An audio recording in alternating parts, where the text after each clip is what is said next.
बिस्मिल्लाहिर्रहमानिर्रहीम। अस्सलाम वालेकुम गाइस। आज के ट्यूटोरियल के अंदर हम HTML को बिल्कुल बेसिक से स्टार्ट करेंगे और एडवांस लेवल तक लेकर जाएंगे।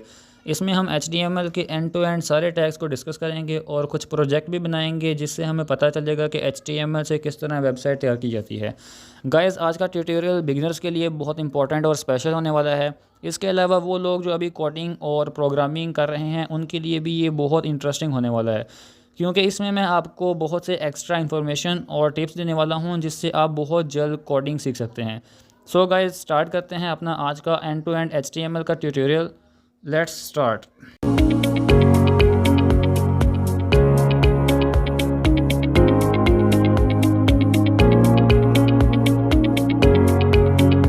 गाइस, सबसे पहले मैं आपको बताता चलूँ कि हम अपना आज का जो सारा प्रोग्राम है वो VS कोड पर करने वाले हैं।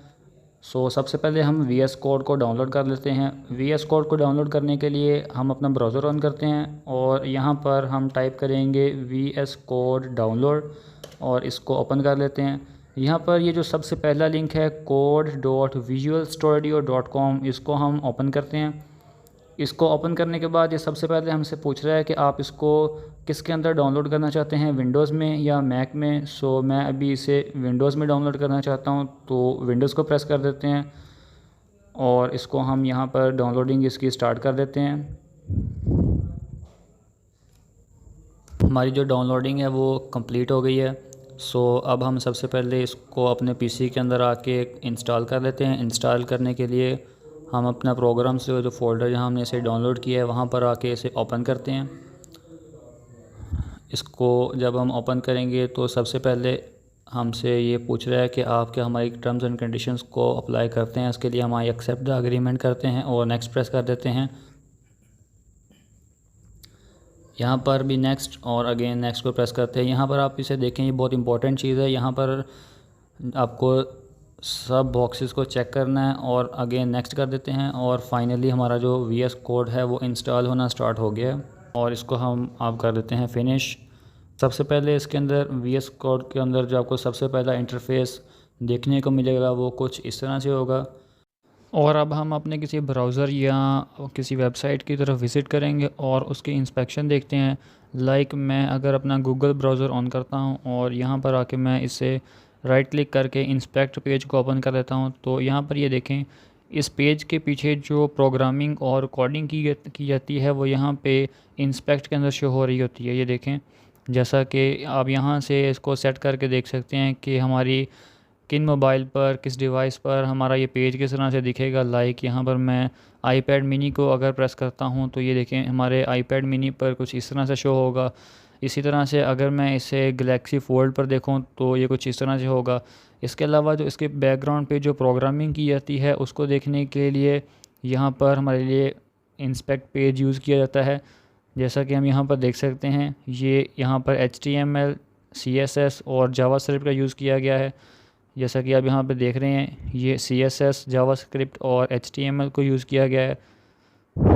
किस तरह से इनको आपस में मिला के लिखा जाता है और किस तरह से एक वेबसाइट तैयार की जाती है, इसको कम्प्लीटली आज हम अपने इस ट्यूटोरियल के अंदर डिस्कस करेंगे। अब हम अपने VS कोड की तरफ वापस आते हैं और मैंने आपको VS कोड इसलिए डाउनलोड करवाया है क्योंकि दूसरे एडिटर्स की कंपैरिजन में ये एडवांस्ड है और इसके अंदर बहुत से एक्स्ट्रा ऐसे फ़ीचर्स हैं जो कि दूसरे एडिटर्स के अंदर मौजूद नहीं होते। सबसे पहले हम यहाँ पर एक न्यू फाइल क्रिएट करते हैं। उसके लिए हम यहाँ पर फाइल जो ऑप्शन है इस पर प्रेस करेंगे और यहाँ पर इसको हम कर लेते हैं न्यू टेक्स्ट फाइल।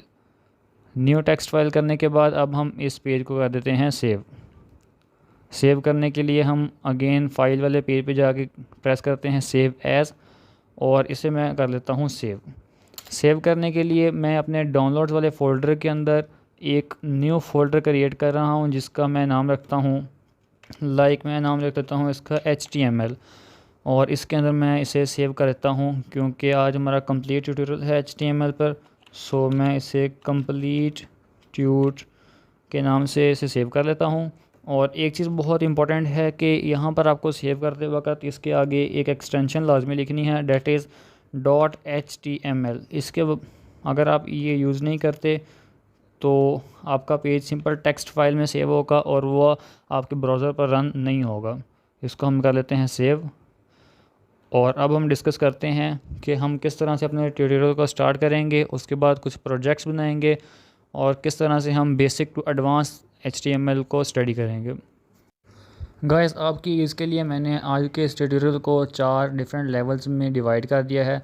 जो हमारा लेवल 1 होगा वो बिल्कुल बेसिक होगा, उसके बाद लेवल 2 और 3 होगा और लास्ट पर हमारे पास होगा लेवल 4 जो कि प्रो लेवल का होगा। यानी इसके अंदर हम बिल्कुल एडवांस जो हमारे पास कॉम्प्लेक्स HTML है उसको डिस्कस करेंगे। और अब मैं आपको बताता हूँ कि हमने इन 4 लेवल्स के अंदर किस लेवल में कौन से टैग और कौन सी प्रॉपर्टीज़ को डिस्कस करना है। हम सबसे पहले डिस्कस करेंगे लेवल 1 जो कि बिल्कुल बेसिक लेवल है और इसके अंदर हम डिस्कस करेंगे HTML की डेफिनेशन और उसके बाद HTML का बेसिक स्ट्रक्चर किस तरह से लिखा जाता है। HTML के अंदर एट्रीब्यूट्स क्या होते हैं, इसके अंदर हेडिंग और पैराग्राफ टैग्स किस तरह यूज़ होते हैं। उसके अलावा एक इंटरेस्टिंग इन्फॉर्मेशन आपको देंगे जो कि टॉगल वर्ल्ड रैप है। Toggle world wrap VS code के अंदर किस तरह से वर्क करता है और ये क्या चीज़ है। इसके बाद स्पेस फार्मूला, ये क्या चीज़ें हैं, किस तरह से इनको VS कोड के अंदर और HTML में हम स्टडी करेंगे। इसके लिए अब हम अपना प्रैक्टिकल जो वर्क है उसको स्टार्ट करते हैं। लेकिन उससे पहले मैं चाहता हूँ कि आपको एक बेसिक कॉन्सेप्ट दूँ कि हम किस तरह से डिस्टिंग्विश कर सकते हैं HTML, CSS और जावास्क्रिप्ट को। यानी आप अगर वेब डेवलपमेंट करना चाहते हैं तो आपको पता होना चाहिए कि एक वेबसाइट डेवलप करने के अंदर HTML, CSS और जावास्क्रिप्ट का क्या क्या रोल होता है। अब हम स्टडी करते हैं कि वेब डेवलपमेंट के अंदर जो यूज़ होने वाली लैंग्वेजेस हैं HTML, CSS और जावास्क्रिप्ट, इनके क्या फंक्शंस होते हैं। सबसे पहले हमारे पास आती है HTML hyper text markup language. किसी भी वेबसाइट का जब बेसिक स्ट्रक्चर बनाया जाता है तो उसके अंदर यूज़ होती है HTML। ये किसी भी वेबसाइट को एक बेसिक लेआउट देती है, किस तरह से वो वेबसाइट दिखेगी और उस वेबसाइट के अंदर क्या टेक्स्ट और क्या पैराग्राफ वगैरह ऐड होंगे, इसको कंट्रोल करती है HTML। उसके बाद हमारे पास सेकंड लैंग्वेज आती है CSS, कैस्केडिंग स्टाइल शीट। ये हमारी जो HTML से हमने एक वेबसाइट तैयार की होती है उसको डिज़ाइन देती है। यानी वो वेबसाइट जो हमने HTML के थ्रू बनाई है, CSS उसको डिज़ाइनिंग देती है, उसको ब्यूटीफुल बनाती है। थर्ड हमारे पास आती है जावास्क्रिप्ट। जावास्क्रिप्ट HTML और CSS के कम्बिनेशन से बनाई गई एक वेबसाइट को लॉजिक देती है। यानी वो वेबसाइट वर्क किस तरह से करेगी, किस तरह से वो अपने फंक्शंस परफॉर्म करेगी, इस सारी चीज़ को कंट्रोल करती है जावास्क्रिप्ट। ये बिल्कुल इसी तरह से है जिस तरह ह्यूमन के अंदर होता है। ह्यूमन का जो स्केलेटन है वो उसका बेसिक स्ट्रक्चर होता है। उसके बाद जो हमारी बोन्स होती हैं वो हमारा बेसिक स्ट्रक्चर बनाती हैं। इसी तरह जो HTML है वो वेबसाइट का बेसिक स्ट्रक्चर बनाती है। नेक्स्ट हमारे पास आती है मसल्स जो कि हमारे बॉडी को डिज़ाइनिंग देते हैं। और अगर हम वेब डेवलपमेंट के अंदर डिस्कस करें तो जो कैस्केडिंग स्टाइल शीट यानी CSS है वो हमारी वेबसाइट को डिज़ाइन देती है। और थर्ड एंड लास्ट जिस तरह हम डिस्कस करके आए हैं कि जावास्क्रिप्ट हमारी वेबसाइट को लॉजिक देती है, इसी तरह हमारा जो ब्रेन है वो हमारी कंप्लीट बॉडी को एक लॉजिक देता है, फंक्शन करने की कैपेबिलिटी देता है। इसी तरह से हमारे पास जावास्क्रिप्ट है जो कि वेब डेवलपमेंट के अंदर आपकी वेबसाइट को लॉजिक देता है कि किस तरह से आपने अपने फंक्शंस को परफॉर्म करना है और किस तरह से आपने तमाम टास्क को परफॉर्म करना है। अब हम स्टार्ट करने जा रहे हैं अपना लेवल 1 ऑफ HTML। अब हम अपना लेवल 1 जो है वो से स्टार्ट करते हैं। जैसा कि अभी हमने HTML की डेफिनेशन को डिस्कस किया कि किसी भी वेबसाइट के अंदर जो बेसिक लेआउट या बेसिक जो स्ट्रक्चर है वो HTML hyper text markup language इसने बनाना होता है और डिज़ाइनिंग के लिए हम CSS यूज़ करते हैं। अब हम अपने टास्क नंबर 2 की तरफ मूव करते हैं, that is basic structure of HTML। कि HTML के अंदर इसका बेसिक स्ट्रक्चर क्या होता है और उसको किस तरह से लिखा जाता है। उसके लिए आप सबसे पहले अपने VS कोड पर जो हमने पेज सेव किया था उसके अंदर आएंगे और यहाँ पर ये वाला सिंबल पुट करेंगे।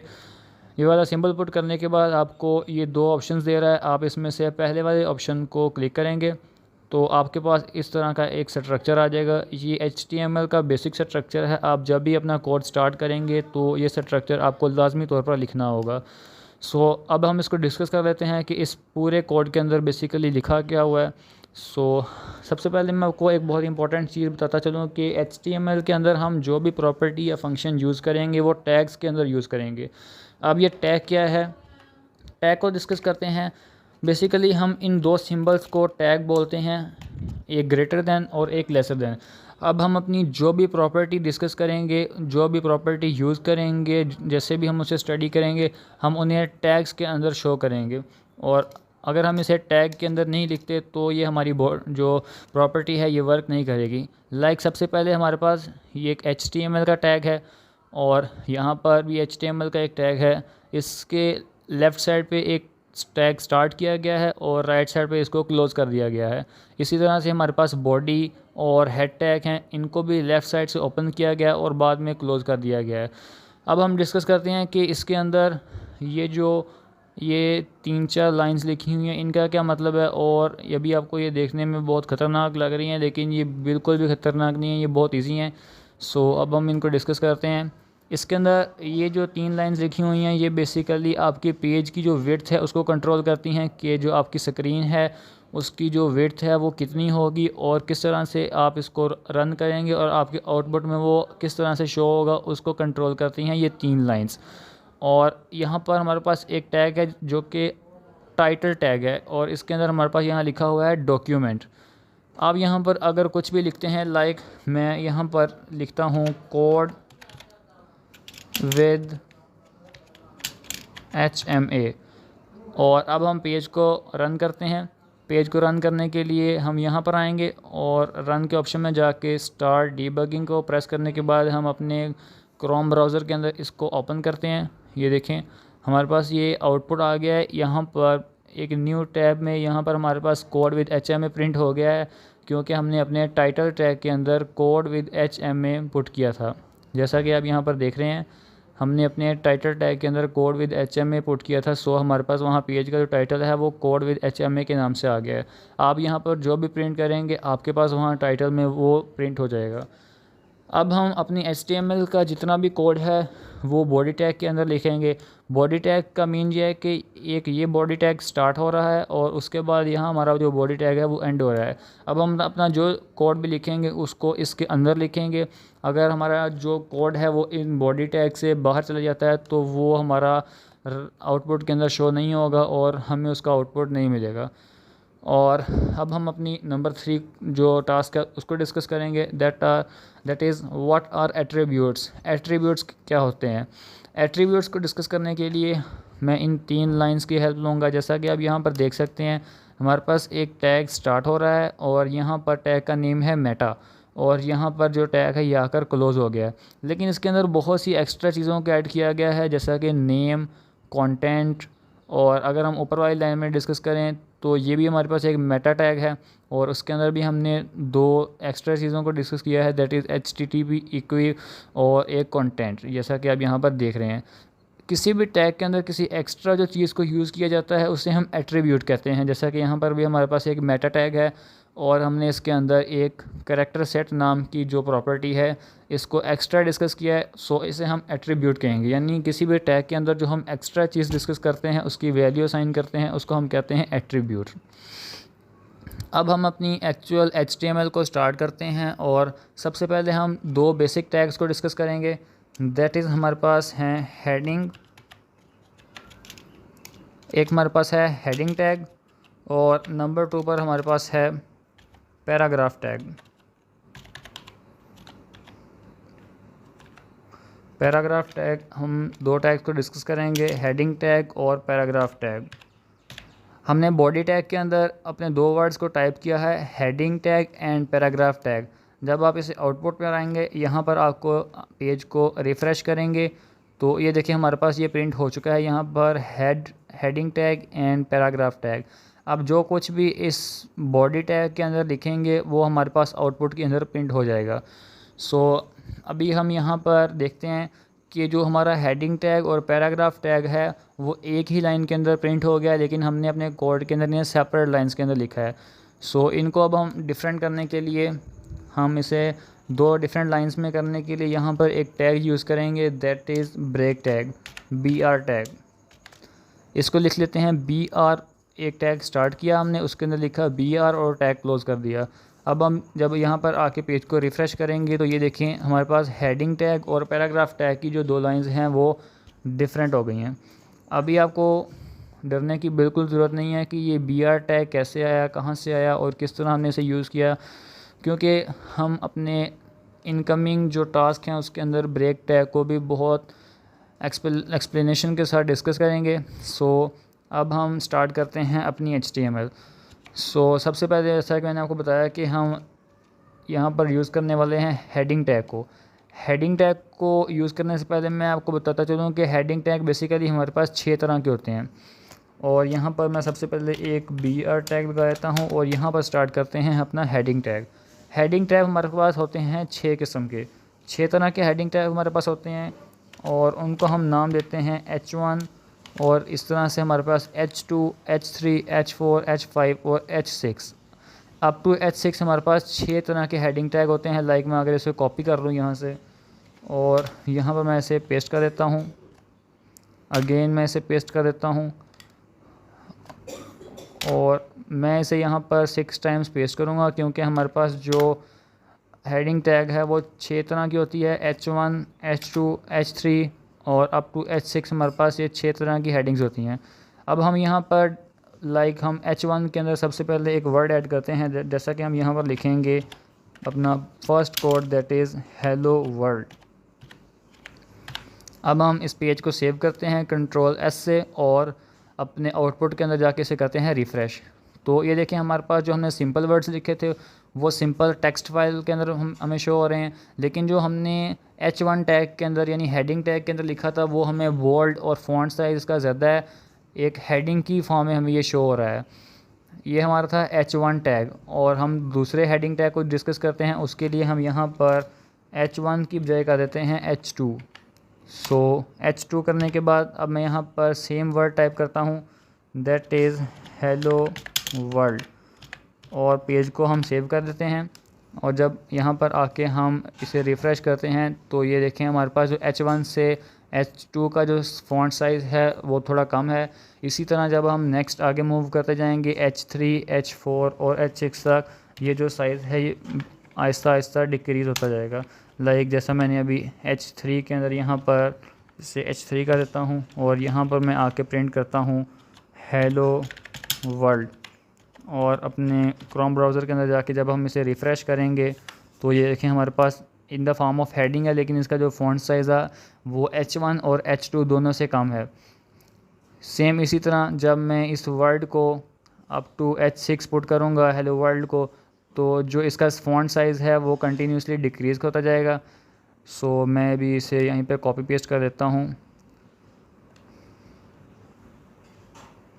मैंने इसे 6 के 6 टैग्स के अंदर पेस्ट कर दिया है, और अब यहाँ पर हम कर देते हैं 4, और नेक्स्ट हम यहाँ पर लिखते हैं इसका जो क्लोजिंग टैग है इसके अंदर भी अब हम 4 लिख देते हैं, और यहाँ पर हम कर देते हैं 5, और लास्ट पर हम लिख देते हैं 6। इसके बाद इनकी जो स्टार्टिंग टैग्स हैं इनमें भी हम लिख देते हैं 5, और यहाँ पर हम लिख देंगे 6। ये हमने 6 हेडिंग टैग्स को कवर किया है, और उनके अंदर हमने प्रिंट किया है हेलो वर्ल्ड। जो टैग आप यहाँ पर स्टार्ट करेंगे उसी टैग को यहाँ पर आपने क्लोज़ करना है। क्लोज़ करने का तरीका ये है कि आप उस टैग को यहाँ पर स्टार्ट करें, यानी एक सिंबल स्टार्ट करें टैग का, और उसके अंदर प्रिंट करेंगे H1 और उसको कर देंगे क्लोज़। जो उसका क्लोजिंग टैग है ये वाला, ये खुद ब खुद VS कोड के अंदर आ जाता है, आपको अलग से लिखने की ज़रूरत नहीं पड़ती। सो आपने सिर्फ सिंपली ये वाला टाइप करना है, टैग स्टार्ट H1 और टैग क्लोज़। आपके पास ये जो क्लोजिंग टैग है ये खुद ब खुद आ जाएगा, और इसके अंदर आप अपनी कोई भी जो टेक्स्ट है उसको ऐड कर सकते हैं। सो अब हमने इन्हें लिख दिया है, सेव करते हैं और यहाँ पर जाके से करते हैं रिफ़्रेश। ये देखें हमारे पास 6 तरह की हेडिंग्स आ गई हैं, लेकिन जो फ़ॉन्ट साइज़ है वो कंटिन्यूसली डिक्रीज़ होता जा रहा है। ये हमारे पास H1 का साइज़ सबसे ज़्यादा है, उसके बाद H2 और अप टू H6 जो है इसका साइज़ डिक्रीज़ करता जा रहा है। ये तो हमारा हेडिंग टैग नाम की प्रॉपर्टी। अब इसके बाद हम डिस्कस करेंगे यहाँ पर पैराग्राफ टैग को।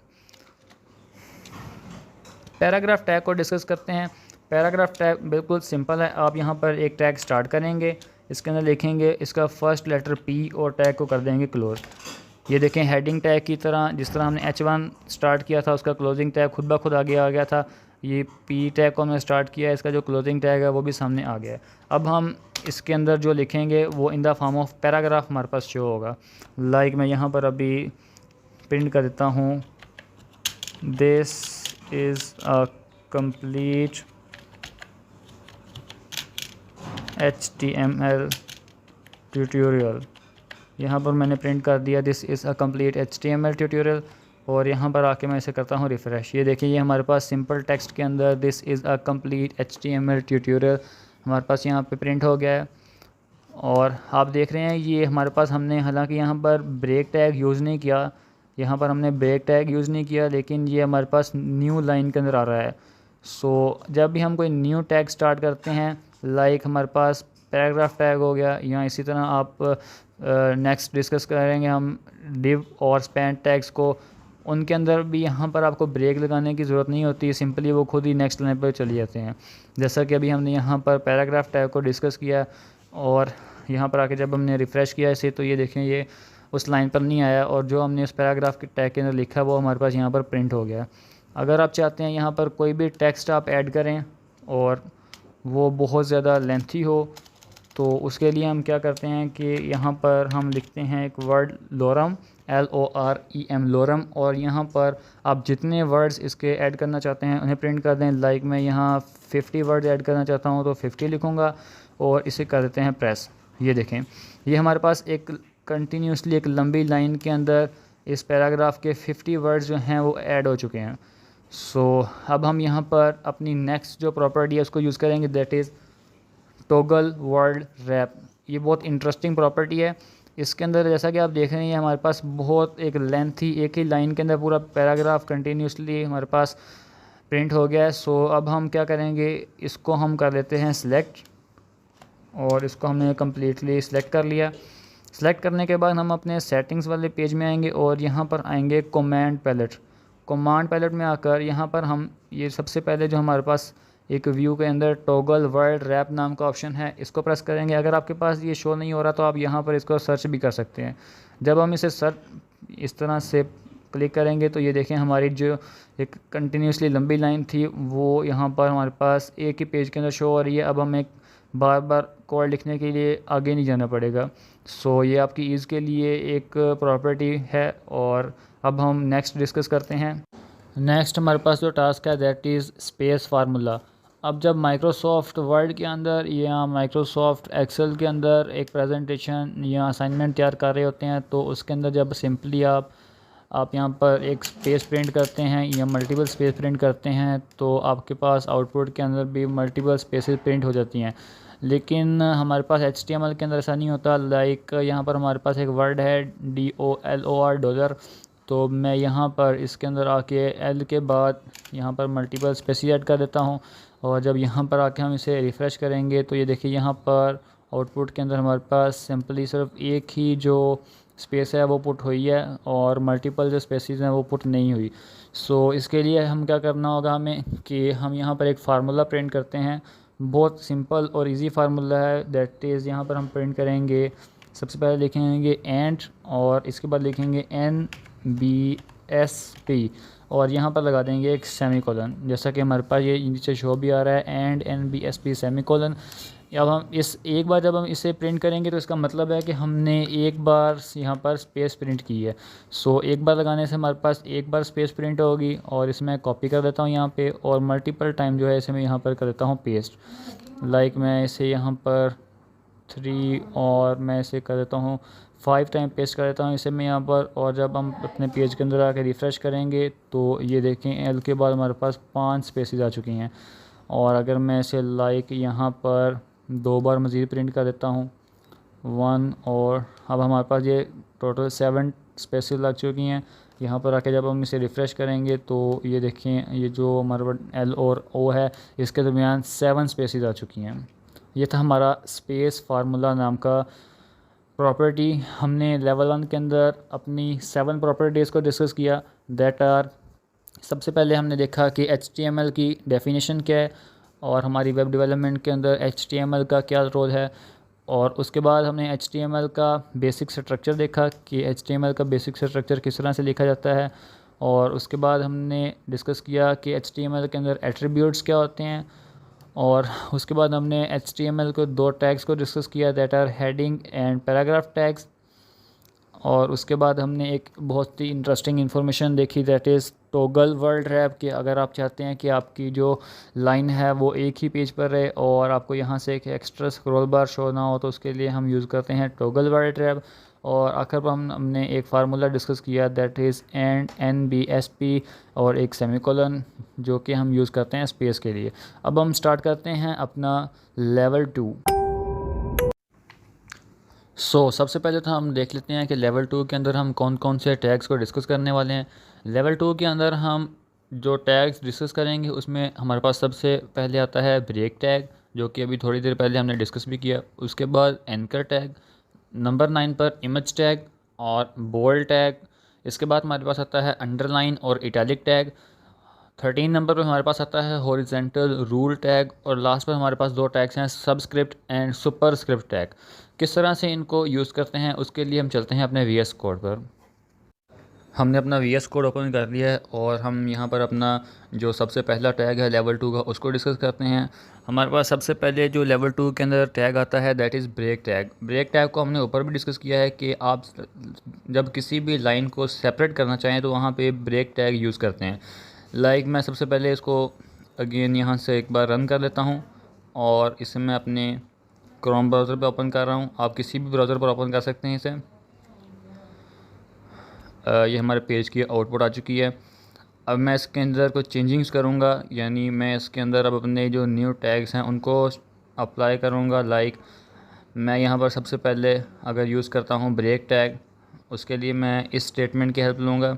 सबसे पहले तो हम इसको टॉगल वर्ड रैप के थ्रू एक पैराग्राफ के अंदर चेंज कर देते हैं। उसके लिए आप इसे सिलेक्ट करेंगे और सेटिंग्स में जाकर कमांड पैलेट में जाएंगे और यहाँ से हम प्रेस कर देते हैं टॉगल वर्ड रैप। अब हमारी जो सारी लाइन है वो एक ही स्क्रीन पर आ गई है, हमें एक्स्ट्रा स्क्रॉल बार की अब ज़रूरत नहीं रही। अब मैं यहाँ पर यूज़ करने वाला हूँ एक ब्रेक टैग। ब्रेक टैग को यूज़ करने का तरीका ये है कि आप जहाँ पर दो लाइंस को सेपरेट करना चाहते हैं वहाँ पर जाके BR टैग लगा देंगे। यानी अगर मैं चाहता हूँ कि हमारे पास इस आउटपुट के अंदर ये दो वर्ड्स हैं, स्टंट लिबरिज्म। मैं अगर इसको सेपरेट करना चाहता हूँ, सेपरेट लाइंस में लेकर जाना चाहता हूँ, तो उसके लिए मैं यहाँ पर आऊँगा, कि हमारे पास लिखा है स्टंट लिबरिज्म। मैं इसके आगे इन दोनों के दरमियान में एक ब्रेक टैग लगा देता हूँ। ब्रेक टैग को लगाने का तरीका ये है कि सबसे पहले एक टैग स्टार्ट किया जाता है और उसके अंदर लिखा जाता है BR और बाद में उसको क्लोज़ कर देते हैं। अब हम इसे क्रोम ब्राउज़र पे जाके रिफ़्रेश करते हैं तो ये देखें स्टंट के बाद हमारी जो लाइन है वो नीचे शिफ्ट हो गई है और ये दो लाइंस में कन्वर्ट हो गया। इसी तरह अगर मैं यहाँ पर सेपरेट करता हूँ सेंटर से कहीं, तो मैं अगेन एक टैग स्टार्ट करूँगा, BR मेंशन करूँगा और टैग क्लोज़ कर दूँगा। अब यहाँ पर आके से हम करते हैं रिफ़्रेश। ये देखें यहाँ से भी जो लाइन है वो कट होकर नीचे चली गई है। आप यहाँ से कुछ भी कट कर सकते हैं। आप अगर किसी वर्ड के सेंटर में या किसी लाइन के सेंटर में जहाँ कहीं भी ब्रेक टैग लगाएंगे वहाँ से आपकी जो लाइन है वो नेक्स्ट लाइन में शिफ्ट हो जाएगी। अब लेवल 2 के अंदर जो हम सेकंड टास्क डिस्कस करने जा रहे हैं दैट इज़ एंकर टैग। सबसे पहले मैं आपको बताता हूँ कि बेसिकली एंकर टैग कहते हैं किसे हैं। आप जब भी कोई वेबसाइट विज़िट करते हैं तो वहाँ पर आपको बहुत से ऑप्शंस देखने को मिलते हैं। वहाँ पर अक्सर लिखा होता है होम या इस तरह के और भी ऑप्शंस होते हैं। आप उन पर जब क्लिक करते हैं तो आपके सामने एक न्यू पेज ओपन हो जाता है। किस तरह से एक वर्ड पे प्रेस करने से हमारे पास न्यू पेज ओपन होता है, इसको हम डिस्कस करते हैं एंकर टैग के अंदर। आप यहाँ पर किसी भी वर्ड को सिलेक्ट कर सकते हैं अपने एंकर टैग के तौर पर, और अगर आप चाहें तो न्यू वर्ड भी ऐड कर सकते हैं। मैं यहाँ पर अपनी मर्ज़ी का एक वर्ड लिख लेता हूँ। सबसे पहले मैं आपको बताता हूँ कि एंकर टैग को यूज़ करने का तरीका क्या है। एंकर टैग को यूज़ करने का तरीका ये है कि आप सबसे पहले एक टैग स्टार्ट करेंगे और इसके अंदर लिखेंगे A और टैग को क्लोज़ कर देंगे। इसका जो क्लोजिंग टैग है वो ऑटोमेटिकली यहाँ पर आ जाएगा। अब आप इसके अंदर जो टेक्स्ट लिखेंगे वो हमें शो होगी हमारे आउटपुट पर, वो वर्ड होगा जिस पर हम प्रेस करके अपने न्यू पेज पर जाएंगे। अभी हम यहाँ पर लिख लेते हैं hello world. Hello world type कर लेते हैं और अब हम जब अपने आउटपुट में जाएंगे जहाँ पर जाके इसको करते हैं रिफ़्रेश। ये देखें अभी ये बिल्कुल हमें सिंपल नज़र आ रहा है। अभी हम इस पर टच करें तो कुछ भी नहीं होगा। अब इसको एंकर टैग में शिफ्ट करने के लिए हमें सबसे पहले यहाँ पर किसी ब्राउज़र या किसी वेबसाइट का एक लिंक देना पड़ेगा। उसके लिए हम यहाँ पर एक एट्रीब्यूट यूज़ करेंगे that is HREF, H reference. अगर आप HR मेंशन करेंगे तो यहाँ पर आपके पास H रेफरेंस आ जाएगा। इस पर हम क्लिक करते हैं। अब हमारे पास सामने एक इज़ इक्वल का निशान और इन्वर्टेड कॉमास आ चुके हैं। अब इसके अंदर हम जिस भी वेबसाइट का रेफरेंस लिंक देंगे तो इस वर्ड पर प्रेस करने से हमारे पास वो वाला जो वेबसाइट है वो ओपन हो जाएगी। लाइक अभी हम अपना गूगल ब्राउज़र ओपन कर लेते हैं और यहाँ से हम जाकर कॉपी कर लेते हैं गूगल ब्राउज़र का।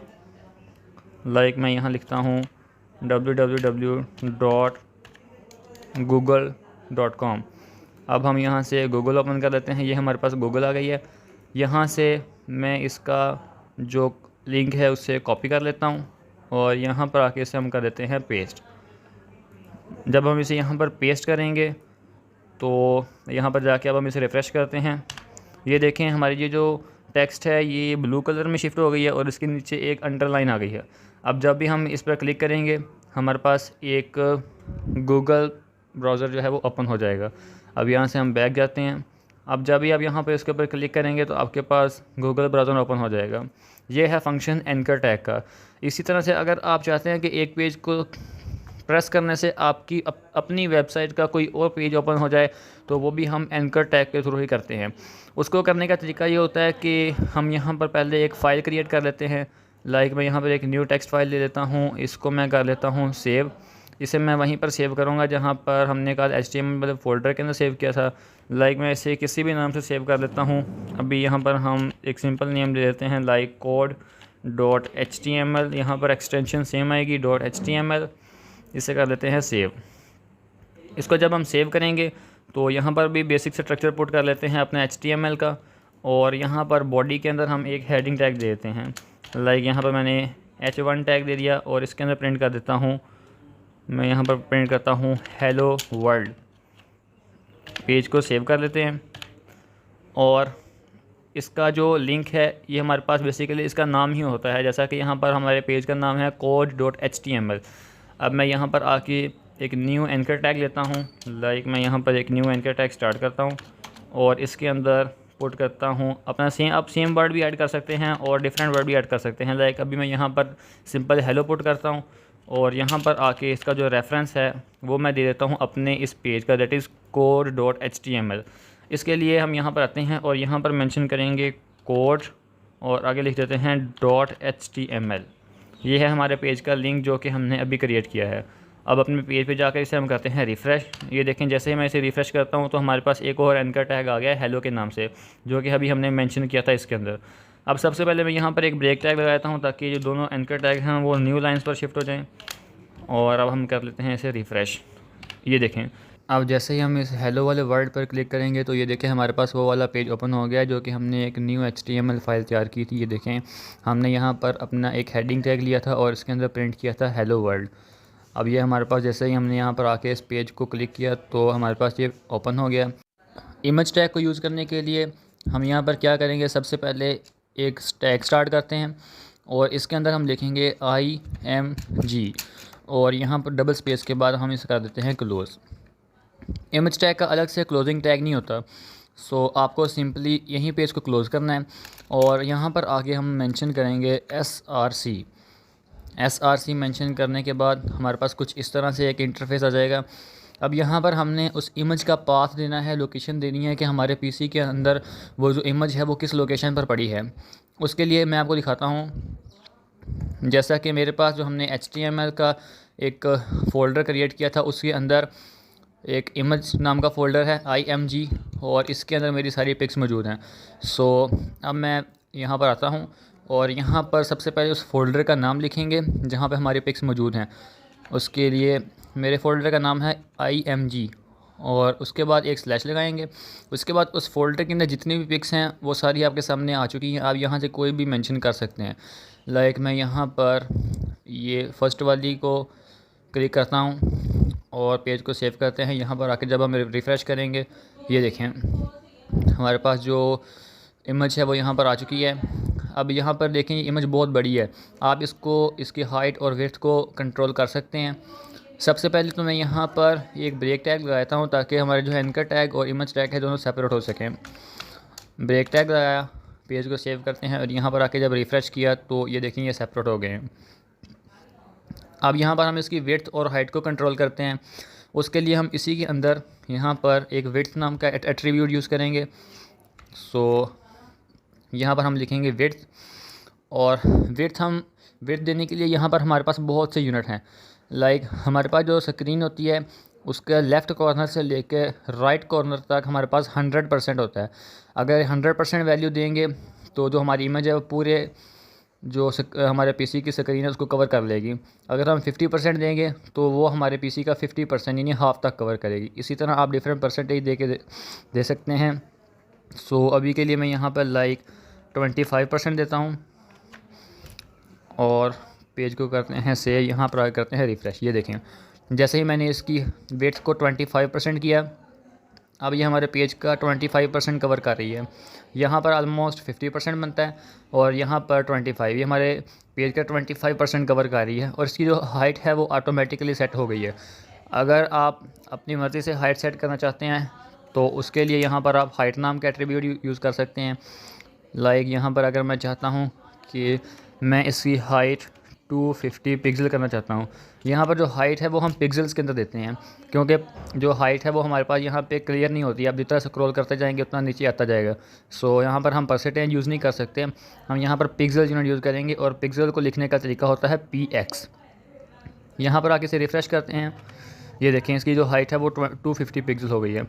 अब मैं इसको थोड़ा ज़्यादा करके दिखाता हूँ आपको। लाइक मैं यहाँ पर अगर इसे कर देता हूँ 400 पिक्सल और यहाँ पर आके हम इसे करते हैं रिफ़्रेश। ये देखें इसकी जो हाइट है वो 400 पिक्सल तक हो गई है और इसकी जो विड्थ है वो 25% ही है। ये था हमारा थर्ड टास्क लेवल नंबर 2 के अंदर।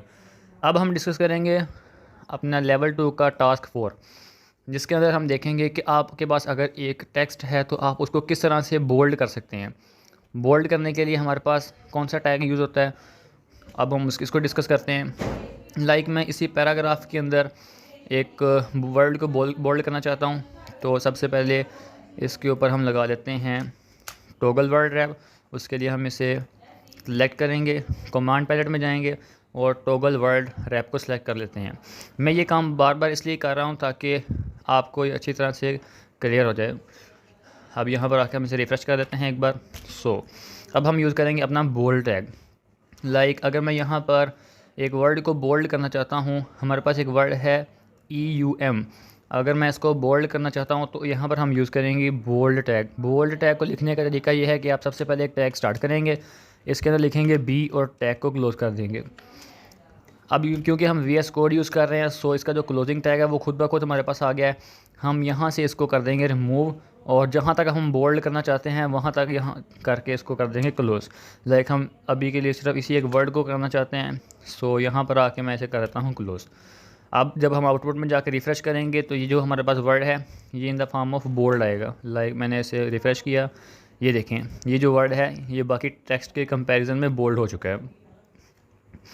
अब हम किसी और वर्ड को करके देखते हैं। लाइक मैं यहाँ पर एक 2-3 वर्ड्स को चूज़ करता हूँ, मैं यहाँ से अपना बोल्ड टैग स्टार्ट करता हूँ और जहाँ तक हमने इसे करना है वहाँ तक हम इसे सिलेक्ट कर देते हैं। फ़िलहाल मैं इसे यहाँ तक 3 वर्ड्स को सिलेक्ट करता हूँ, उसके लिए हम बोल्ड टैग स्टार्ट करते हैं और यहाँ पर एंड कर देते हैं। जब जाके यहाँ पे हम रिफ़्रेश करेंगे तो ये देखिए ये जो 3 वर्ड्स हैं ये हमारे पास बोल्ड हो चुके हैं। ये बिल्कुल बेसिक्स हैं जो कि HTML में डिस्कस की जाती हैं। अभी हम बिल्कुल बेसिक टैग्स को डिस्कस कर रहे हैं। इसके बाद हमारे पास आता है अंडरलाइन टैग। अगर आप किसी टेक्स्ट को अंडरलाइन करना चाहते हैं तो उसके लिए आप कौन सा टैग यूज़ करते हैं। हम इसी पैराग्राफ में से किसी टेक्स्ट को चूज़ कर देते हैं जिसको हम अंडरलाइन करेंगे। लाइक मैं यहाँ पर इस टेक्स्ट को सिलेक्ट करता हूँ कि हम इनको जो है इन 4 वर्ड्स को अंडरलाइन करेंगे। उसके लिए हम यहाँ पर टैग यूज़ करेंगे। टैग स्टार्ट करते हैं, अंडरलाइन का फर्स्ट वर्ड U और इसको कर देते हैं क्लोज़। इसके क्लोजिंग टैग को हम वहाँ तक लेकर जाएंगे यहाँ तक हम इसे अंडरलाइन करना चाहते हैं। लाइक अभी के लिए हम यहाँ तक करना चाहते हैं तो हम इसे यहाँ पर क्लोज़ कर देते हैं। हमारे पास आए 4 वर्ड्स हैं जिसको हम अंडरलाइन कर रहे हैं। जब यहाँ पर आके हम इसे रिफ़्रेश करेंगे तो ये देखें वो जो 4 वर्ड्स हैं वो हमारे पास यहाँ पे अंडरलाइन फॉर्म के अंदर आ गए हैं। इसी तरह आप किसी भी टेक्स्ट को अंडरलाइन कर सकते हैं। अंडरलाइन टैग के बाद हमारे पास यूज़ होता है इटैलिक टैग, कि अगर आप किसी टेक्स्ट को इटैलिक फॉर्म में कन्वर्ट करना चाहते हैं तो उसके लिए क्या करेंगे। अब क्योंकि इस पैराग्राफ में हमने काफ़ी सारे टैग्स यूज़ कर लिए हैं अब हम यहाँ पर एक न्यू पैराग्राफ लेते हैं। न्यू पैराग्राफ लेने के लिए हम यहाँ पर एक पैराग्राफ टैग स्टार्ट करते हैं दैट इज़ P और इसको क्लोज़ करते हैं। इसके अंदर अब हम लिखते हैं लोरम, और जितने वर्ड्स का हम पैराग्राफ लिखना चाहते हैं उसे हम यहाँ मेंशन कर देते हैं। लाइक अभी मैं 50 वर्ड्स का एक और पैराग्राफ लेना चाहता हूँ तो 50 लिख देता हूँ और इसको कर देते हैं सिलेक्ट। ये देखें हमारे पास एक पैराग्राफ आ चुका है। अब हम इस पर अप्लाई करते हैं अपना इटैलिक टैग नाम का प्रॉपर्टी। सबसे पहले यहाँ पर आके इसे प्रिंट कर लेते हैं। ये देखें हमारे पास जो हमारा पैराग्राफ है वो प्रिंट हो गया है। अब यहाँ पर हम इसे करते हैं कन्वर्ट इटैलिक टैग में। लाइक मैं यहाँ से इन 3 वर्ड्स को सिलेक्ट करता हूँ, मैं इनको इटैलिक फॉर्म में चेंज करना चाहता हूँ। तो वेरी सिंपल, मैं यहाँ पर एक टैग स्टार्ट करूँगा और इसके अंदर फर्स्ट लेटर जो है आई उसको मेंशन करता हूँ और इसको कर देता हूँ क्लोज़।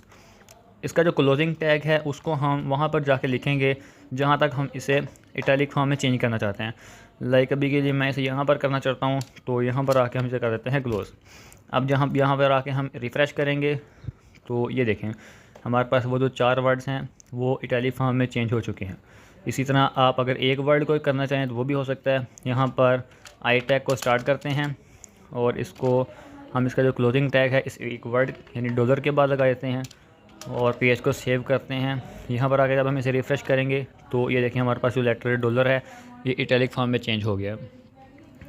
अब यहाँ पर हम डिस्कस करने वाले हैं अपना next task, that is HR tag. HR tag को हम हॉरिजेंटल रूल टैग कहते हैं।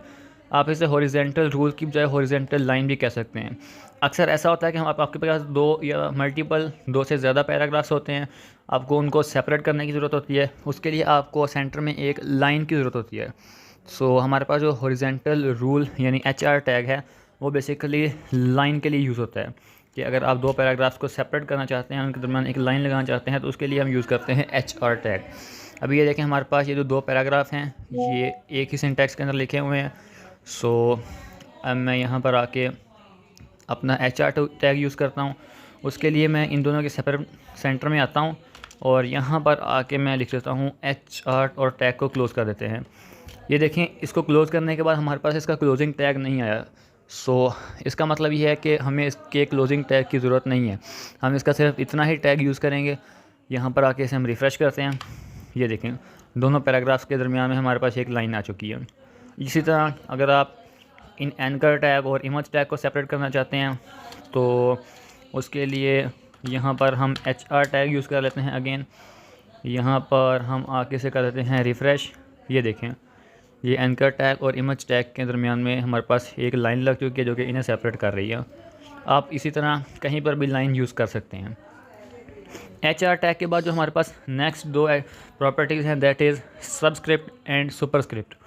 सुपरस्क्रिप्ट और सबस्क्रिप्ट बेसिकली उस वक्त यूज़ होती हैं जब आप एक ऐसी वेबसाइट बना रहे होते हैं जो कि एजुकेशन से रिलेटेड होती है। यानी अक्सर ऐसा होता है कि आप जब केमिस्ट्री के फार्मूलाज लिख रहे होते हैं तो लाइक वहाँ पर वाटर का फार्मूला लिखते हैं H2O, तो उसके अंदर जो 2 होता है वो H के नीचे मेंशन होता है, उसके आगे नहीं होता। तो किस तरह से हम एक वर्ड को नीचे या ऊपर लेके जा सकते हैं उसके लिए हम यूज़ करते हैं इन 2 टैग्स को यानी सबस्क्रिप्ट और सुपरस्क्रिप्ट। सबसे पहले हम डिस्कस करेंगे कि किस तरह से हम H2O फार्मूले को लिख सकते हैं, यानी किस तरह से अपने टेक्स्ट को हम नीचे लेके जा सकते हैं। उसके लिए लाइक मैं यहाँ पर एग्ज़ाम्पल H2O के लिए ले लेता हूँ। सबसे पहले मैं यहाँ पर एक ब्रेक टैग लगाता हूँ ताकि हमारी इस तमाम प्रॉपर्टीज़ जो है वो एक दूसरे से डिस्टिंग्विश रहें। अब यहाँ पर मैं यूज़ करता हूँ अपना सबस्क्रिप्ट नाम का टैग। सबसे पहले हम यहाँ पर लिखते हैं H, उसके बाद एक टैग स्टार्ट करते हैं और यहाँ लिखते हैं SUB यानी सबस्क्रिप्ट, इसको कर देते हैं क्लोज। अब जिस टेक्स्ट को आप नीचे मेंशन करना चाहते हैं उसको लिख देते हैं इसके अंदर। लाइक मैं 2 को नीचे लिखना चाहता हूँ तो मैं यहाँ पर लिख देता हूँ 2। अब जो हमारे पास नेक्स्ट टेक्स्ट हो गया दैट विल बी O।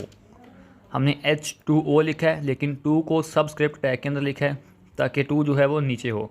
जब यहाँ पर आके पेज को रिफ़्रेश करेंगे तो ये देखें ये जो H2 है इसमें जो 2 है वो H और O के सेंटर में मौजूद है लेकिन H के नीचे। इसी तरह से आप अगर मज़ीद इसे यूज़ करना चाहें तो आप इसे मज़ीद फार्मूलाज के अंदर यूज़ कर सकते हैं। लाइक अगर मैं यहाँ पर एक फार्मूला मेंशन करता हूँ कार्बन डाइऑक्साइड का CO2, CO मेंशन करते हैं और यहाँ पर एक सबस्क्रिप्ट टैग लेते हैं और इसको कर देते हैं क्लोज। अब इसके अंदर हम मेंशन करते हैं 2। यहाँ पर आके हम पेज को करते हैं रिफ़्रेश। ये देखें जो CO2 है वो भी हमारे पास आ गया है। जिस टेक्स्ट को आप इस सबस्क्रिप्ट टैग के अंदर मेंशन करेंगे सिर्फ वो ही नीचे जाएगी। यहाँ पर आप लेटर्स या ABC कुछ भी यहाँ पर आप लिख सकते हैं। अब यहाँ पर एक ब्रेक टैग लगाते हैं और अब हम डिस्कस करते हैं अपना सुपरस्क्रिप्ट नाम का टैग। हमने सबस्क्रिप्ट देखा जो कि टेक्स्ट को नीचे लेके जाता है। अब हम डिस्कस करेंगे सुपरस्क्रिप्ट टैग कि सुपरस्क्रिप्ट टैग क्या करता है। अक्सर ऐसा होता है कि आपको मैथमेटिकल जो हमारे पास इक्वेशंस होती हैं उनके अंदर बहुत से वर्ड्स की पावर लिखनी पड़ती है। अक्सर एक्स स्क्वायर या इस तरह के मुख्तलिफ आपको फार्मूले नज़र आते हैं, उसके लिए हम यूज़ करते हैं superscript tag.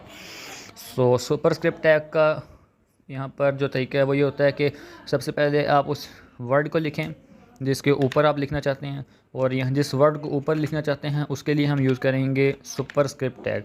Superscript tag SUP से मेंशन होता है और इसके अंदर लिख देते हैं 2। अब जब यहाँ पर आके हम पेज को रिफ़्रेश करेंगे, ये देखें हमारे पास जो x है वो नीचे मौजूद है, लेकिन जो 2 है वो उसकी पावर के अंदर लिखा हुआ है। इसी तरह से आप इसके अंदर और भी बहुत सी चेंजेस कर सकते हैं। सुपरस्क्रिप्ट टैग को आप बहुत जगह यूज़ कर सकते हैं। किसी भी मैथमेटिकल इक्वेशन के अंदर आप सुपरस्क्रिप्ट को बहुत ही अच्छे तरीके से यूज़ कर सकते हैं। हमने अपने लेवल 2 के अंदर break, anchor, image, bold, underline, italic, HR और सबस्क्रिप्ट और सुपर सबस्क्रिप्ट टैग को यूज़ किया। अब हम मूव करेंगे अपने लेवल 3 की तरफ। लेवल 3 के अंदर अब जिन टैग्स को हम डिस्कस करेंगे उसमें नंबर 16 पे हमारे पास है प्री टैग, उसके बाद है हेडर टैग, मेन टैग और फुटर टैग, नेक्स्ट है डिव और फॉन्ट टैग्स, और लास्ट पर हमारे पास 2 टैग्स हैं जिनके नेम्स हैं ऑडियो और वीडियो टैग। इनको प्रैक्टिकली करने के लिए अब हम अगेन अपने VS कोड पर मूव करते हैं।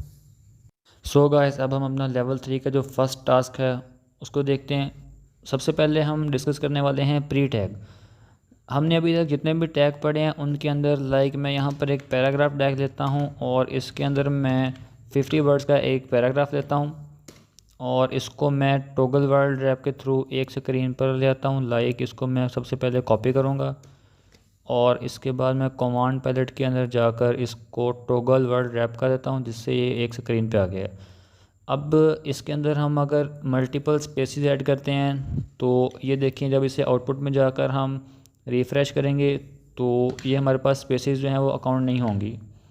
ये देखें, जैसे हमारे पास ये पैराग्राफ आया लेकिन हमने काफ़ी सारी स्पेसेस दी थी मगर यहाँ पर वो प्रिंट नहीं हुई। अब हम अगेन यहाँ जाके मैं यहाँ पर मल्टीपल स्पेसेस ऐड करता हूँ और यहाँ पर जाके जब हम अगेन इसे रिफ़्रेश करेंगे तो ये देखें इसे कोई फ़र्क नहीं पड़ रहा। ये बिल्कुल ऐसा ही है कि इसके अंदर स्पेसेस ऐड नहीं की गई। सो अगर हम चाहते हैं कि हम यहाँ पर स्पेसेस ऐड करें और हमारे आउटपुट में वो स्पेसेस प्रिंट हों, उसके लिए हम यहाँ पर यूज़ करते हैं प्री टैग। सो मैं इसे P को प्री में शिफ्ट कर देता हूँ और अब हम पेज को सेव करते हैं और इसे करते हैं यहाँ पर जाकर रिफ़्रेश। ये देखें, जैसे ही मैंने इसे रिफ़्रेश किया, ये जो हमारा पेज है यहाँ से देखें इसे मल्टीपल स्पेसेस मिल गई हैं और यहाँ पर भी ये देखें इसे मल्टीपल स्पेसेस मिल गई हैं। हमने यहाँ पर अब पैराग्राफ की बजाय प्री टैग को यूज़ किया है। सो अब यहाँ पर हमारा जो फ़ॉन्ट स्टाइल है, फ़ॉन्ट फैमिली है जो इसकी, वो भी चेंज हो चुकी है। पहले हम ऊपर टाइम्स न्यू रोमन यूज़ कर रहे थे लेकिन यहाँ पर इसकी जो है ये फ़ॉन्ट फैमिली चेंज हो चुकी है। अगर आप प्री टैग को यूज़ करना चाहते हैं तो इसकी जो फ़ॉन्ट फैमिली है ये बिल्कुल यही रहेगी, इसको हम चेंज नहीं कर सकते। लेकिन इसके अंदर आपको ये बेनिफिट मिलता है कि आप अपनी मर्ज़ी से अगर वहाँ पर स्पेसेस ऐड करते हैं तो यहाँ पर ऑटोमेटिकली आपके स्पेसेस जो हैं वो प्रिंट हो जाएंगे। अब हम डिस्कस करते हैं अपना नेक्स्ट टैग। नंबर 2 पर हमारे पास जो टैग यहाँ पर लेवल 3 के अंदर मौजूद है वो है हेडर टैग। अब यहाँ पर हमारे पास 3 टैग्स हैं, हेडर, मेन और फुटर टैग। ये बेसिकली उस वक्त यूज़ होते हैं जब हम एक कंप्लीट वेबसाइट बिल्ड कर रहे होते हैं। मैं अभी आपको एक वेबसाइट का विजिट कराता हूँ। अब मैं यहाँ पर कोई एक वेबसाइट ओपन कर देता हूँ। मैं यहाँ पे बूटस्ट्रैप को ओपन करता हूँ और यहाँ पर इसको जाके हम कर देते हैं ओपन। जैसे मैं इसको ओपन करता हूँ तो ये देखें, सबसे पहले हमारे पास एक रिबन है बिल्कुल टॉप पर, उसके बाद हमारे पास मेन जो पेज है इस वेबसाइट का वो है और लास्ट पर हमारे पास एक फुटर पेज है। ये देखें, हमारे पास ये वाइट कलर के अंदर एक इसका फुटर पेज मौजूद है। सबसे पहले हमारे पास ये हेडर पेज है, उसके बाद इसका जो मेन हमारे पास थीम है इस वेबसाइट का वो है और लास्ट पर हमारे पास इसका फुटर टैग है। ये बिल्कुल इसी तरह कि सबसे ऊपर हमने हेडर टैग को यूज़ किया है और सेंटर में मेन टैग और लास्ट पर हमने यूज़ किया है फुटर टैग को। सो इसका भी सेम टू सेम फंक्शन है। सो लाइक मैं यहाँ पर भी एक हेडर टैग स्टार्ट करता हूँ और इसके अंदर मैं कोई टेक्स्ट ऐड कर देता हूँ। लाइक मैं यहाँ लिखता हूँ कोड विद HMA। इसको जब हम वहाँ पर जाके अपने आउटपुट में रिफ़्रेश करेंगे तो ये देखें ये as it is code with HMA print हो चुका है। अब ये सिंपल इसलिए यहाँ पर बिल्कुल हमने यहाँ पर इसे प्रिंट किया, ये वहीं पर प्रिंट हुआ, लेकिन अगर हम इसको वेबसाइट के स्टार्ट पर पुट करेंगे तो ये हमारा बिल्कुल स्टार्ट पर प्रिंट होगा। इसी तरह अगर हम यहाँ पर इसे मेन लिखते हैं और इसको हम कर देते हैं क्लोज, इसके अंदर भी हम लेट्स सपोज सेम टेक्स्ट को ऐड करते हैं। सो इसको मैं कर लेता हूँ कॉपी और इसको हम कर लेते हैं यहाँ से कॉपी और इसको पेस्ट कर देते हैं अपने मेन टैग के अंदर। यहाँ से मैं इसको कॉपी कर लेता हूँ और इसको यहाँ पर हम कर देते हैं पेस्ट। जब यहाँ पर आके इसे रिफ़्रेश करेंगे तो ये देखिए बिल्कुल सेम इसी तरह से यहाँ पर प्रिंट हो गया है। अगर इसे हम फुटर टैग के लिए यूज़ करते हैं तो अगेन ये बिल्कुल इसी तरह से यहाँ पर प्रिंट होगा, कोई इसमें डिफरेंस नहीं होगा। लाइक मैंने इसे पेस्ट किया और यहाँ पर आके इसे हम कर देते हैं रिफ़्रेश। ये देखें 3 बार हमारे पास कोड विद HMA यहाँ पर पुट हो गया है। लेकिन इसका हमारे पास फंक्शन सिर्फ़ और सिर्फ ये है कि हम जब वेबसाइट बिल्ड कर रहे होते हैं तो हम स्टार्ट पर हेडर टैग यूज़ करते हैं, उसके बाद मेन टैग यूज़ करते हैं और लास्ट पर फुटर टैग यूज़ करते हैं। सिर्फ़ और सिर्फ इस चीज़ का डिफरेंस रखने के लिए कि हमने अपना जो स्टार्ट वाले रिबन है उसको हेडर टैग के अंदर रखा है और जो लास्ट वाला मटेरियल है उसको फुटर टैग के अंदर रखा है। सिर्फ एक डिस्टिंग्विश करने के लिए हम इन टैग्स को डिस्कस करते हैं। अब इनके बाद जो हमारे पास नेक्स्ट टास्क है that is font tag. Font tag के अंदर बेसिकली हमारे पास 3 चीज़ें आती हैं। आप अपनी टेक्स्ट का कलर किस तरह से चेंज कर सकते हैं, किस तरह से अपनी टेक्स्ट की आप फेस चेंज कर सकते हैं, फेस यानी स्टाइल आप किस तरह से उसे एरियल, हेल्वेटिका, वर्दाना या टाइम्स न्यू रोमन या किसी और स्टाइल में चेंज कर सकते हैं, या नंबर 3 आप किस तरह से अपनी टेक्स्ट का साइज़ चेंज कर सकते हैं। सो मैं सबसे पहले एक यहाँ पर फ़ॉन्ट टैग स्टार्ट करता हूँ। फ़ॉन्ट टैग को लिखने का तरीका ये है कि टैग को स्टार्ट करते हैं, अंदर लिखते हैं फ़ॉन्ट, इसको कर देते हैं क्लोज़ और इसके अंदर मैं एक पैराग्राफ ले लेता हूँ। लाइक मैं यहाँ पर एक पैराग्राफ लेता हूँ 20 वर्ड्स का और पहले मैं यहाँ पर जाके इसे कर लेता हूँ रिफ़्रेश। इस तरह से ये हमारे पास प्रिंट हो चुका है। अब हम क्या करते हैं कि अपने तीनों एट्रीब्यूट्स को यूज़ करते हैं। सबसे पहले हम यहाँ पर यूज़ करने वाले हैं कलर नाम के एट्रीब्यूट को। उसके लिए यहाँ पर हम कलर प्रिंट करेंगे और इज़ इक्वल इन्वर्टेड कॉमर्स के अंदर इसकी हम वैल्यू लिखेंगे। लाइक अगर मैं अभी चाहता हूँ कि इसका कलर मैं रेड कर दूँ सो इसके अंदर मैं रेड पुट कर दूँगा और यहाँ पर आके से हम करते हैं रिफ़्रेश। ये देखिए हमारी जो टेक्स्ट है वो रेड कलर में शिफ्ट हो गई है। इसे मैं कोई भी कलर दे सकता हूँ। लाइक अगर मैं इसको ब्लू कलर देता हूँ तो ये देखें यहाँ पर आकर रिफ़्रेश करने से ये जो हमारा पैराग्राफ है इसका कलर ब्लू हो चुका है। अब हम दूसरा एट्रीब्यूट यूज़ करते हैं दैट इज़ साइज़। साइज़ नाम का एट्रीब्यूट यूज़ करने के लिए सेम हम यहाँ पर साइज़ पुट करेंगे इज़ इक्वल और इन्वर्टेड कॉमर्स। अब इसके अंदर हम इसका साइज़ पिक्सल्स के अंदर देंगे। लाइक सबसे पहले मैं इसका साइज़ 5 पिक्सल देता हूँ। यहाँ पर आके हम इसे करते हैं रिफ़्रेश। ये देखें इसका साइज़ जो है वो इंक्रीज़ हो चुका है। इसी तरह से अगर मैं इसको मज़ीद बढ़ा देता हूँ, यहाँ पर मैं पुट कर देता हूँ 10 पिक्सल। यहाँ पर जाके जब हम इसे रिफ़्रेश करेंगे तो ये देखें ये मज़ीद बढ़ गया। इसी तरह से आप यहाँ पर कुछ भी साइज़ अपनी मर्ज़ी से यूज़ कर सकते हैं। नेक्स्ट जो हमारे पास एट्रीब्यूट है यहाँ पे कलर और साइज़ के बाद दैट इज़ फेस, और इसको भी लिखने का सेम मेथड है। फेस इन्वर्टेड कॉमर्स के अंदर अब इसकी वैल्यू देंगे। लाइक अगर मैं इसे अब एरियल में कन्वर्ट करना चाहता हूँ तो यहाँ पर हम लिखेंगे एरियल और यहाँ पर आके इसे कर देंगे रिफ़्रेश। ये देखिए हमारी जो टेक्स्ट है वो एरियल में चेंज हो चुकी है। आप यहाँ पर जिस भी फ़ॉन्ट फैमिली का नाम लिखेंगे यहाँ पर वो आ जाएगी। लाइक अगर मैं यहाँ पर अभी लिख देता हूँ टाइम्स न्यू रोमन और पेज को जाके हम करते हैं रिफ़्रेश तो ये देखिए हमारी जो टाइम्स न्यू रोमन फैमिली है वो यहाँ पर अप्लाई हो गई है। ये था फ़ॉन्ट नाम का टैग जो कि हम HTML के अंदर बहुत ज़्यादा यूज़ करते हैं। अब इसके बाद हम डिस्कस करेंगे next tag that is audio tag. सबसे पहले यहाँ पर हम एक ब्रेक टैग यूज़ कर लेते हैं ताकि हमारा जो नेक्स्ट ऑडियो टैग है वो फ़ॉन्ट टैग से सेपरेट हो सके। अब यहाँ पर हम यूज़ करेंगे अपना audio tag. Audio tag use करने के लिए सबसे पहले मैं आपको दिखाता हूँ कि मैंने अपने एक HTML फ़ोल्डर के अंदर HTML लर्निंग नाम का फ़ोल्डर है, इसके अंदर मैंने ऑडियो नाम की एक फ़ोल्डर बनाया है और इसके अंदर 2 वॉइसेस को ऐड किया है। सो अब इनको किस तरह से हम अब पाथ देंगे, उसके लिए हम यहाँ पर सबसे पहले ऑडियो टैग को स्टार्ट करते हैं और इसका कोई अलग से क्लोजिंग टैग नहीं होता, सो इसको हम यहीं पर क्लोज़ कर देंगे। अब यहाँ पर हम इसका सोर्स ऐड करेंगे। सोर्स ऐड करने के लिए हम यहाँ पर लिखेंगे SRC। अब SRC मीन्स सोर्स। अब हम इसका सोर्स लिखेंगे, यानी हमारे पीसी के अंदर जो हमारी ऑडियो है वो किस लोकेशन पे मौजूद है। उसके लिए हम यहाँ पर अपने वॉइस के पास आएंगे और यहाँ पर आके इसकी प्रॉपर्टीज़ को ऑन कर लेते हैं। इसकी लोकेशन को हम यहाँ से कॉपी करेंगे, जैसा कि यहाँ पर लिखा है सी यूज़र्स हायर्स डाउनलोड्स, और मज़ीद इस तरह से हमारे पास फ़ोल्डर्स के नेम्स लिखे हैं। हम इसको यहाँ से कॉपी कर लेते हैं और यहाँ पर जाके इसको कर देते हैं हम पेस्ट। इसके बाद हम एक और स्लैश लगाते हैं और अब यहाँ पर हम मेंशन करेंगे इसका नेम। जिस तरह यहाँ पर देखें मैंने इसका नेम ABC और एक्सटेंशन यहाँ पर हमारे पास MP3 है। सो हम यहाँ पर सबसे पहले इसका नेम लिख लेते हैं, दैट इज़ ABC, और इसके बाद इसकी लिख लेते हैं एक्सटेंशन ABC.MP3। सो अब इसको कर देते हैं क्लोज़। इसके क्लोजिंग टैग की हमें ज़रूरत नहीं है, सो इसको यहाँ से हम रिमूव कर देते हैं। अगर हम इतने स्टेज पे इस पेज को सेव करते हैं और यहाँ पर जाकर रिफ़्रेश करते हैं तो ये हमारे पास कुछ भी शो नहीं हो रहा है, जैसा कि आप ये देख सकते हैं हमारे पास कुछ भी शो नहीं हो रहा। सो अगर हम चाहते हैं कि हमारा ऑडियो टैग नाम का जो ऑप्शन है वो हमारे आउटपुट में शो हो, उसके लिए हम यहाँ पर एक एक्स्ट्रा वर्ड ऐड करते हैं, दैट इज़ कंट्रोल्स। अब जब हम अपने आउटपुट में जाके इसको रिफ़्रेश करेंगे तो ये देखें हमारे पास जो ऑडियो है वो प्रिंट हो चुकी है और यहाँ से आप इसको रन भी कर सकते हैं।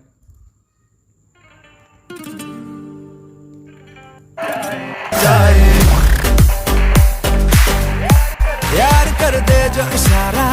और इसके अलावा आप यहाँ से इसकी वॉइस को भी कंट्रोल कर सकते हैं और 2 एक्स्ट्रा ऑप्शंस यहाँ पर हमारे पास मौजूद हैं। वन ये स्पीड, और यहाँ पर हमारे पास प्लेबैक स्पीड का ऑप्शन मौजूद है।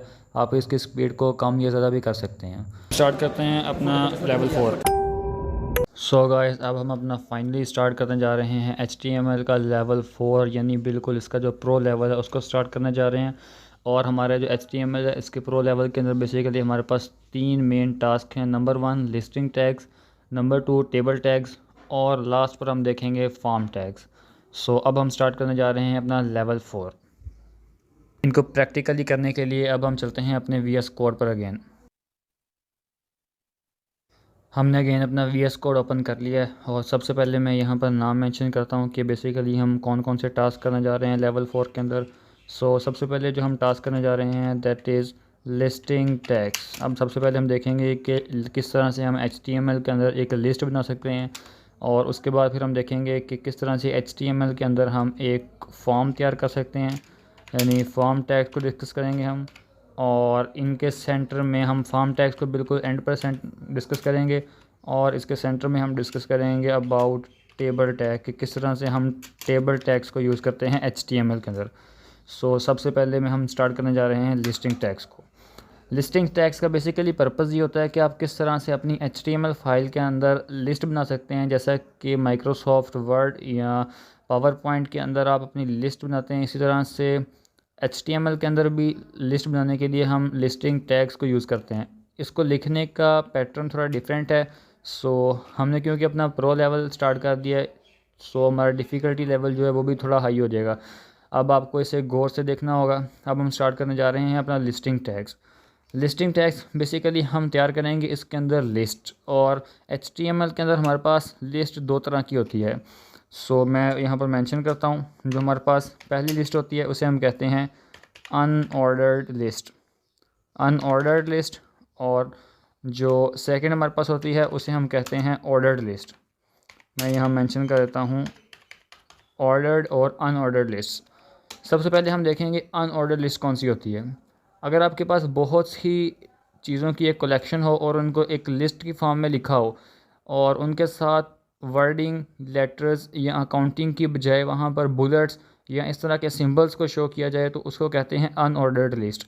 लेकिन अगर आपके पास एक कलेक्शन ऑफ वर्ड्स ली जाए और उसके साथ मेंशन किया जाए, इसके साथ नंबरिंग या लेटर्स दिए जाएं 1 2 3 या लेटर्स के फॉर्म में ABC या अक्सर रोमन काउंटिंग को लिखा जाता है, अगर इस तरह से इसे मेंशन किया जाए तो इसे कहते हैं ऑर्डर्ड लिस्टें।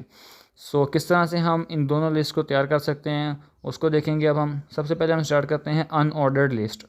अनऑर्डर्ड लिस्ट को तैयार करने का तरीका यह है कि सबसे पहले हम यहाँ पर एक टैग स्टार्ट करेंगे और इसके अंदर मेंशन करेंगे UL और टैग को कर देंगे क्लोज। अब UL का मतलब है अनऑर्डर्ड लिस्ट, इसका क्लोजिंग टैग ऑटोमेटिकली हमारे पास आ गया। अब हम यहाँ पर करते हैं इंटर प्रेस। सो हमारे पास एक अनऑर्डर्ड लिस्ट जो है वो आ चुकी है। अब हम देखेंगे कि किस तरह से इसके अंदर हम अपनी जो वर्ड्स हैं उनको ऐड कर सकते हैं।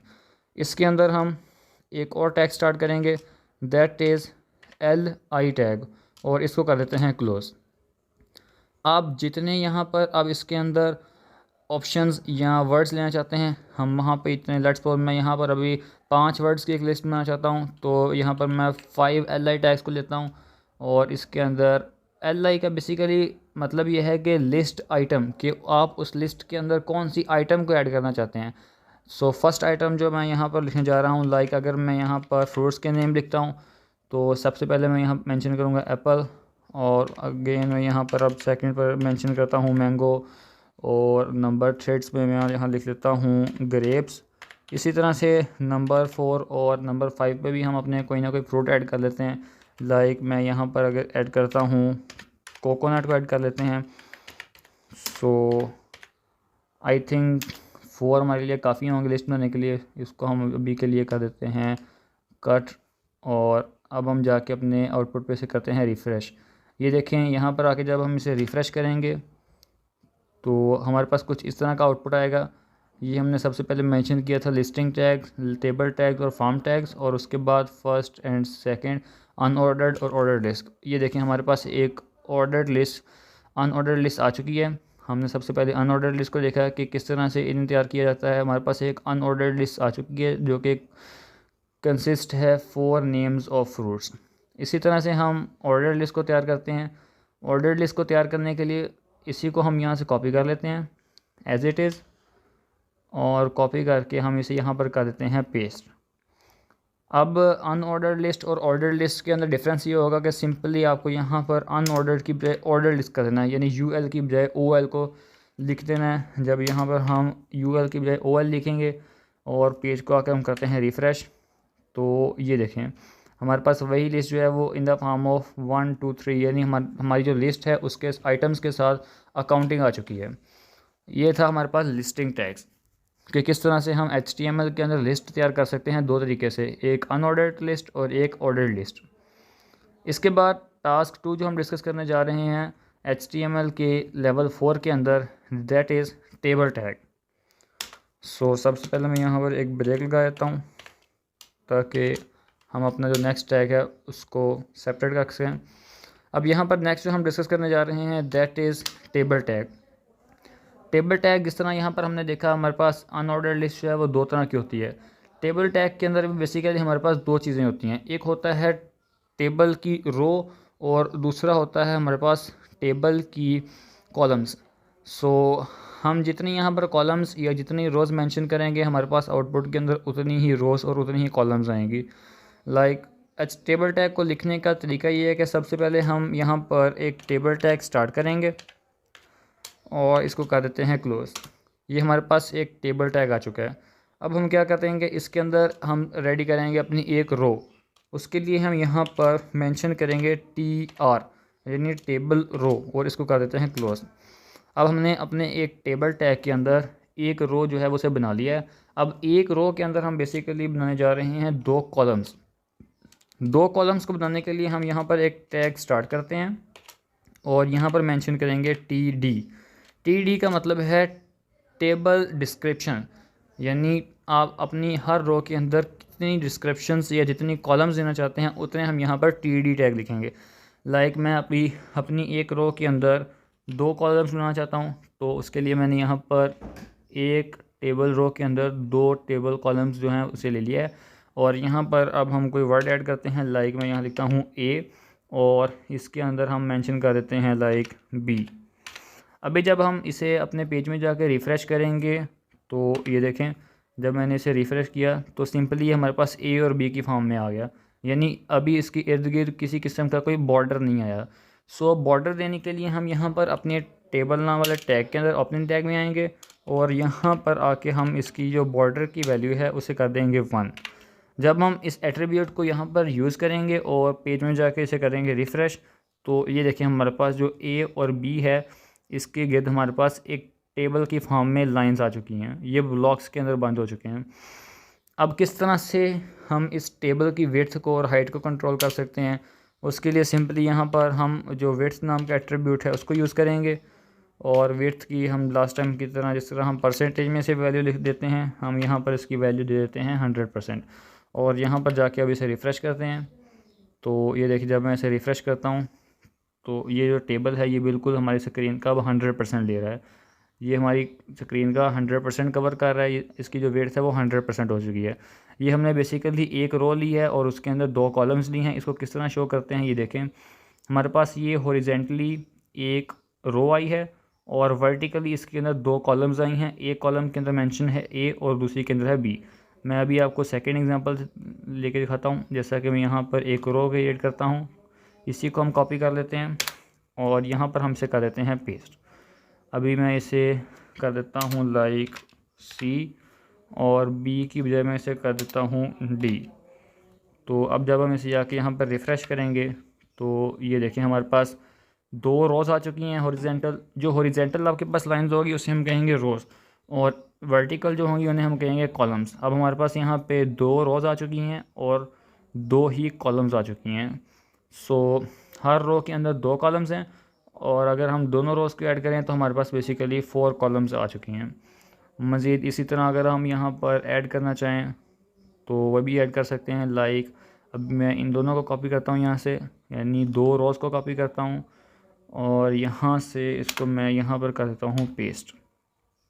जब हम इसे पेस्ट करते हैं यहाँ पर मैं अपनी जो ABC है उसको मेंशन कर देता हूँ, यानी यहाँ पर मैं E F और C की बजाय यहाँ मैं लिख देता हूँ G और D की बजाय लिख देते हैं H।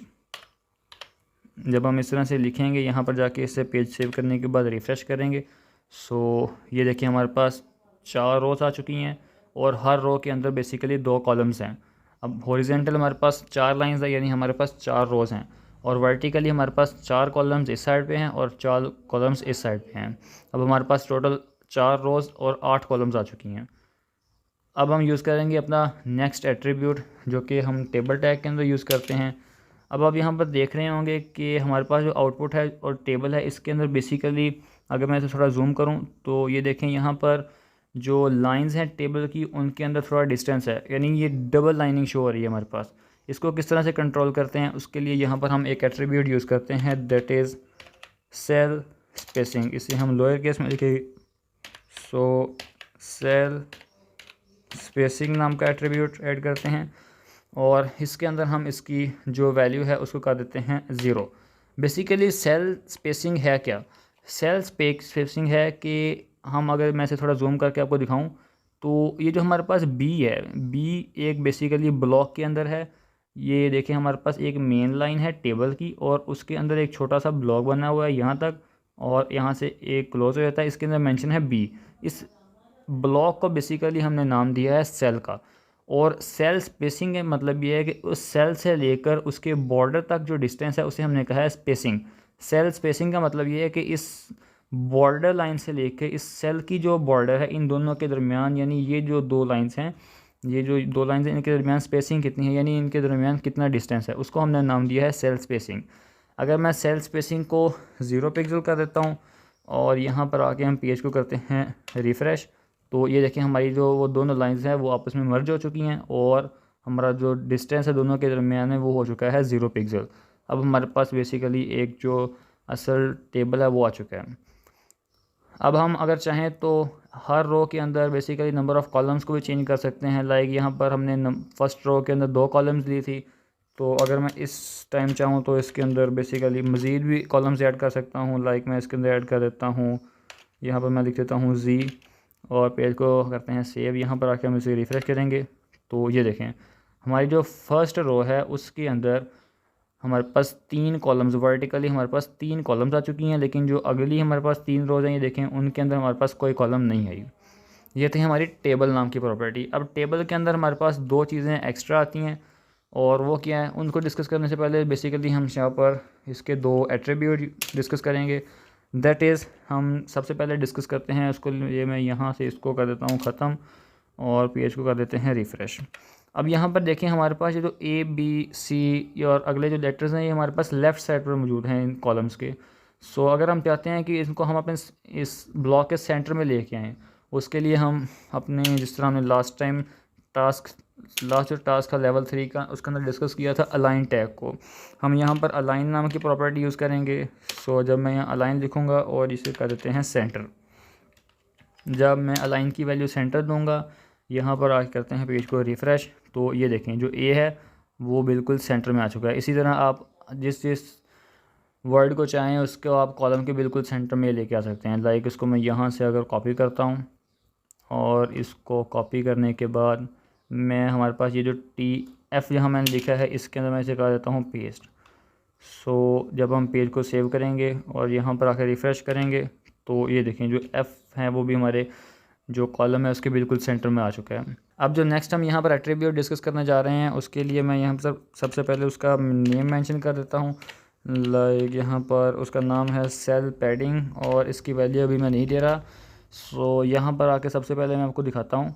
ये देखें हम अगर मैं इसे थोड़ा जूम करूँ तो अब ये जो हमारे पास लेटर है B और हमारे पास ये है बॉर्डर, इनके दरमियान में भी कुछ स्पेसिंग मौजूद है। इसी तरह से नीचे से भी मौजूद है और लेफ़्ट और राइट साइड पे भी इसकी जो डिस्टेंस है वो मौजूद है। इसी तरह सेम हर लेटर के अंदर हमारे पास जैसे कि यहाँ पर F है, F के अपर साइड पे और लोअर साइड पे दोनों पे डिस्टेंस है, अप राइट और लेफ़्ट यहाँ पे भी डिस्टेंस है।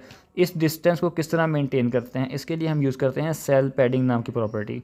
लाइक अगर मैं यहाँ पर इसे दे देता हूँ 10 पिक्सल, यानी लाइन से उस वर्ड का कितना डिस्टेंस होगा 10 पिक्सल। अब हम यहाँ पे जाके पेज करते हैं रिफ़्रेश। ये देखें अब ये जो हमारी अपर लाइन है उससे और ये जो हमारा लेटर है उससे यानी यहाँ पर 10 पिक्सल का डिस्टेंस मेंटेन हो गया है। इसी तरह नीचे है, अगर मैं यहाँ पर जाके इसे कर देता हूँ 10 की बजाय 20 पिक्सल। अब हम पेज को रिफ़्रेश करते हैं अपने गूगल क्रोम में जाके। सो ये देखें हमारा जो डिस्टेंस है वो मज़ीद बढ़ चुका है। अब मैं ऐसा अगर जूम आउट करूं तो ये हमें कुछ इस तरह से नज़र आएगा। ये देखें ये हमें कुछ इस तरह से नज़र आ रहा है। हमारा जो टेबल है इसके अपर और लोअर साइड पे ये देखें लेटर्स के स्पेसिंग जो है वो बहुत ज़्यादा हो गई है। बेसिकली ये 20 पिक्सल्स की जो है वो स्पेसिंग है। ये थे हमारे कुछ एट्रीब्यूट्स टेबल टैग के अंदर जिसको हमने डिस्कस किया। अब हम टेबल 2 का जो पार्ट 2 का उसको डिस्कस करते हैं। यानी अगर आप चाहते हैं कि हम 2 कॉलम्स या 2 रोज़ को आपस में मर्ज करना चाहें तो वो किस तरह से होता है, उसके लिए बेसिकली हम 2 प्रॉपर्टीज़ यूज़ करते हैं, that is row span and column span. उसके लिए मैं यहाँ से सबसे पहले इस एट्रीब्यूट को रेस कर देता हूँ और यहाँ से भी इसको मैं कर देता हूँ रेस। अब हम यूज़ करते हैं अपने कॉल स्पैन और रो स्पैन नाम के जो एट्रीब्यूट्स हैं उनको डिस्कस करते हैं। लाइक मैं यहाँ पर मेंशन भी कर देता हूँ, मैं यहाँ लिखता हूँ रो स्पैन और दूसरा मैं यहाँ लिख देता हूँ कॉलम स्पैन। अब हम अपने इन एट्रीब्यूट्स को यूज़ करने जा रहे हैं, रो स्पैन और कॉलम स्पैन। अगर हम चाहते हैं कि हम 2 रोज़ को आपस में मर्ज करें तो उसके लिए हम यूज़ करेंगे रो स्पैन, और अगर हम चाहते हैं कि अपनी 2 कॉलम्स को आपस में मर्ज करें तो उसके लिए हम यूज़ करेंगे कॉलम स्पैन। लाइक मैं यहाँ पर आपको दिखाता हूँ, इसे कर देते हैं रिफ़्रेश। ये देखें हमारे पास यहाँ पर देखें जैसा कि 2 रोज़ मौजूद हैं, एक मौजूद है ये वाली रो फर्स्ट और एक मौजूद है ये वाली C और D वाली। फर्स्ट है A और B वाली और दूसरी है C और D वाली, 2 रोज़ हैं। अब अगर मैं चाहता हूँ कि इनको आपस में हम मर्ज करें उसके लिए हम यूज़ करेंगे रो स्पैन नाम की प्रॉपर्टी। उसके लिए हमें क्या करना होगा कि सबसे पहले हम यहाँ पर आएंगे यहाँ पर लाइक अगर मैं चाहता हूँ कि हम यहाँ पर A और C इन दोनों को मर्ज करने जा रहे हैं, यानी कि इन रोज़ को आपस में मर्ज करने का मतलब है हम यहाँ A और C को मर्ज करेंगे या B और D को आपस में मर्ज करेंगे। सो लाइक अगर मैं ए और सी को मर्ज करना चाहता हूँ तो उसके लिए सबसे पहले मैं यहाँ से जो हमारा सी है उसको यहाँ से कर देता हूँ रेज। जब मैं सी को यहाँ से रेज करूँगा, इसे जाके यहाँ करते हैं रिफ़्रेश। ये देखें हमारे पास जो ए है उसकी यहाँ पर स्पेस खाली हो चुकी है, ए बी सी। अब उसकी जगह हमारे पास, अब हम मर्ज करेंगे उसे। सो उसके लिए हम यहाँ पर ए में आते हैं और यहाँ पर लिखते हैं अपना जो प्रॉपर्टी है उसे रो स्पैन, और इसको वैल्यू देते हैं 1। और यहाँ पर आके से हम करते हैं रिफ़्रेश। आई थिंक हमने कुछ मिस्टेक की है, हम इसकी वैल्यू रो स्पैन की वैल्यू 2 करते हैं और यहाँ पर इसे जा करते हैं रिफ़्रेश। ये देखें जैसे हमने इसकी वैल्यू 2 की तो हमारे पास जो ए और सी नाम के जो दो रोस ये आपस में मर्ज हो गई हैं। अब हमने यहाँ पर 2 वैल्यू इसलिए दी है कि हम रो को स्पैन करना चाहते हैं, यानी आपस में दो रोज़ को हम मिलाना चाहते हैं, इसलिए यहाँ पर इसकी वैल्यू जो है 2 आएगी। आप यहाँ पर 1 बिल्कुल नहीं लिखेंगे क्योंकि हम यहाँ पर एटलीस्ट 2 रोज़ को आपस में मर्ज करेंगे। अब हम डिस्कस करते हैं अपनी दूसरी प्रॉपर्टी, अपना दूसरा एट्रीब्यूट, वो that is call span, column span. So call span basically ये कॉलम स्पैन मैंने लिखा है, इसको जब हम अपनी प्रॉपर्टी की फॉर्म में लिखेंगे तो हम इसे लिखेंगे call span. Call span basically दो कॉलम्स को आपस में मर्ज करने के लिए यूज़ होता है। लाइक अब हमारे पास जो ये रो नंबर 3 या रो नंबर 4 ले लें। अब यहाँ पर हमारे पास रो नंबर जो 4 है इसके अंदर हमारे पास दो हमारे पास कॉलम्स हैं, एक जी जिसके अंदर जी मेंशन है और दूसरी जिसके अंदर एच मेंशन है। सो अगर मैं चाहता हूँ जी और एच को आपस में हम मर्ज करें, उसके लिए हम क्या करेंगे कि हम सबसे पहले यहाँ से जी को कर देते हैं रिमूव, जिस तरह हमने लास्ट टाइम किया था, और यहाँ पर जा करते हैं पेज को रिफ़्रेश। ये देखें अब यहाँ से हमारा जो जी वाला कॉलम है वो ख़त्म हो चुका है और एच ने उसकी जगह ले ली है। अब हम क्या करेंगे कि हम इसको मिलाने वाले हैं, अपने इन दोनों को आपस में मिलाने वाले हैं, जी और एच को। जी को मैंने रेज़ कर दिया था, अब एच के अंदर अब हम आके लिखेंगे अपनी जो प्रॉपर्टी है उसका नाम लिखेंगे। लाइक मैं यहाँ लिखता हूँ कॉल स्पैन और इसकी वैल्यू दे देता हूँ 2। अब जब यहाँ पर आके मैं इसे रिफ़्रेश करूँगा तो ये देखें अब बेसिकली मैं आपको बताता हूँ जो रो स्पैन और कॉल स्पैन है ये 2 स्टेप्स के अंदर होती हैं। रो स्पैन के अंदर क्या होता है कि आपने जिन दो रोज़ को आपस में मर्ज करना है उनमें से किसी एक को पहले हम ख़त्म कर देंगे और जो दूसरी है उसके अंदर जाके हम अपनी प्रॉपर्टी यूज़ करेंगे रो स्पैन। इसी तरह कॉल स्पैन के अंदर होता है कि जब हमने दो कॉलम्स को मर्ज करना है, जिन दो कॉलम्स को मर्ज करना है पहले उनमें से एक को रेस कर देंगे और दूसरी जो है उसके अंदर जाके हम कॉल स्पैन की प्रॉपर्टी यूज़ करेंगे और इसकी वैल्यू दे देंगे 2। इस तरह से हम यूज़ करते हैं अपनी कॉल स्पैन और रो स्पैन नाम की प्रॉपर्टीज़। अब हम डिस्कस करते हैं अपना लेवल 4 का last task, that is form tag.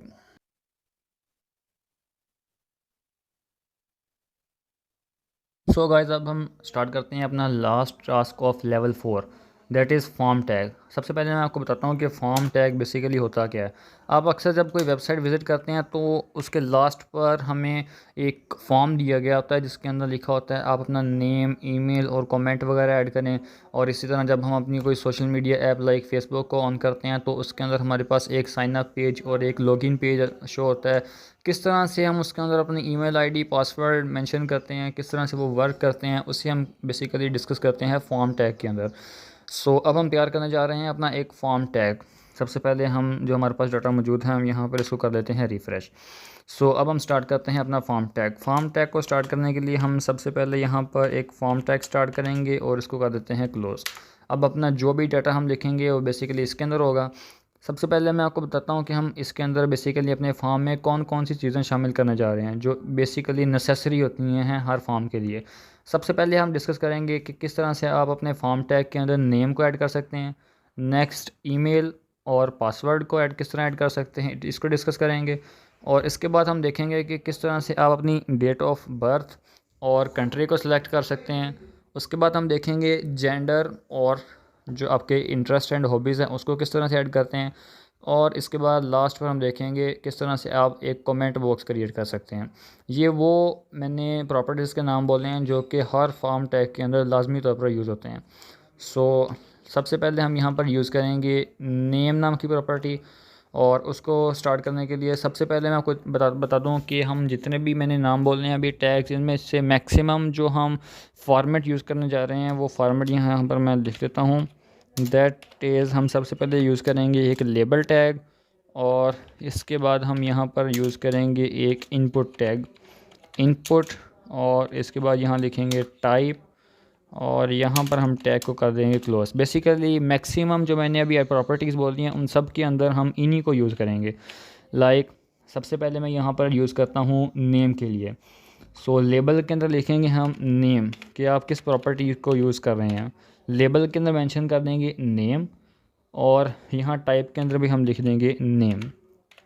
Page को हम करते हैं सेव और ब्राउज़र में जाकर रिफ़्रेश करते हैं। सो ये देखें हमारे पास एक नेम नाम की जो एक हमारे पास ब्लैंक आ चुकी है। आई थिंक मैंने यहाँ पर 3 इनपुट टाइप्स बनाई हैं, सो उसके लिए हमारे पास 3 जो है वो शो हो रही हैं। यहाँ से उसे मैं कट कर देता हूँ और यहाँ पर आके इसे करते हैं रिफ़्रेश। इसको मैं सेपरेट करने के लिए यहाँ पर ऐड कर देता हूँ एक ब्रेक टैग और अब हम इसे करते हैं रिफ़्रेश।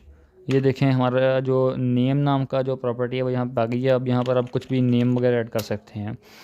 ये किस तरह से फॉर्म टैग के अंदर हम अपना नेम नाम की जो ब्लैंक है उसको ऐड करते हैं उसका तरीका था।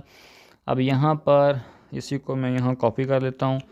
अब हम लाइक लिखना चाहते हैं अपना यहाँ पर पासवर्ड, तो लेबल के अंदर सबसे पहले हम पासवर्ड मेंशन करेंगे और इसके बाद जो टाइप है इसके अंदर भी हम लिख देंगे पासवर्ड। यहाँ पर पासवर्ड मेंशन करने के बाद अब हम अपने ब्राउज़र में जाके इसे करते हैं रिफ़्रेश। तो ये देखें हमारे पास जो पासवर्ड है वो ब्लैंक आ चुकी है। अब इसके अंदर देखें मैं जो भी लिख रहा हूँ वो in the form of dots आ रहा है। जिस तरह से हम जब कोई पासवर्ड लिखते हैं तो वो डॉट्स की फॉर्म में आता है। और हमें हर टैग के यहाँ पर बाद एक ब्रेक टैग यूज़ करता जाऊँगा ताकि हमारा हर टैग जो है फॉर्म एक बेसिक स्ट्रक्चर लेता जाए। सो यहाँ से मैं इसे करेक्ट कर लेता हूँ। 2 ब्रेक टैग लगाए हैं मैंने यहाँ पर जाके कर लेते हैं इसे रिफ़्रेश। अब हम यूज़ करते हैं अपना next that is email tag. उसके लिए सबसे पहले हम इसी को कॉपी कर लेते हैं और लेबल के अंदर हम मेंशन कर देंगे ईमेल। ईमेल को ऐड कर लेते हैं और टाइप के अंदर जाके भी यहाँ लिख देते हैं ईमेल। ईमेल यहाँ लिख देते हैं हम। आई थिंक स्पेलिंग गलत हो गए हैं इसके। ईमेल और यहाँ पर ऐड कर देते हैं 2 ब्रेक टैग्स। अब हम जाकर अपने पेज को करते हैं रिफ़्रेश। तो जब हम पेज को रिफ़्रेश करेंगे तो हमारे पास कुछ इस तरह से एक और ब्लैंक ऐड हो चुकी है। ये देखें ईमेल। अब यहाँ पर लाइक मैं कोई ईमेल ऐड करता हूँ abc@gmail.com।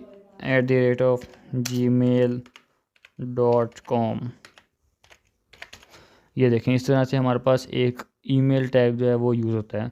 अब नेक्स्ट यहाँ पर हम डिस्कस करने जा रहे हैं that is gender and interest and hobbies.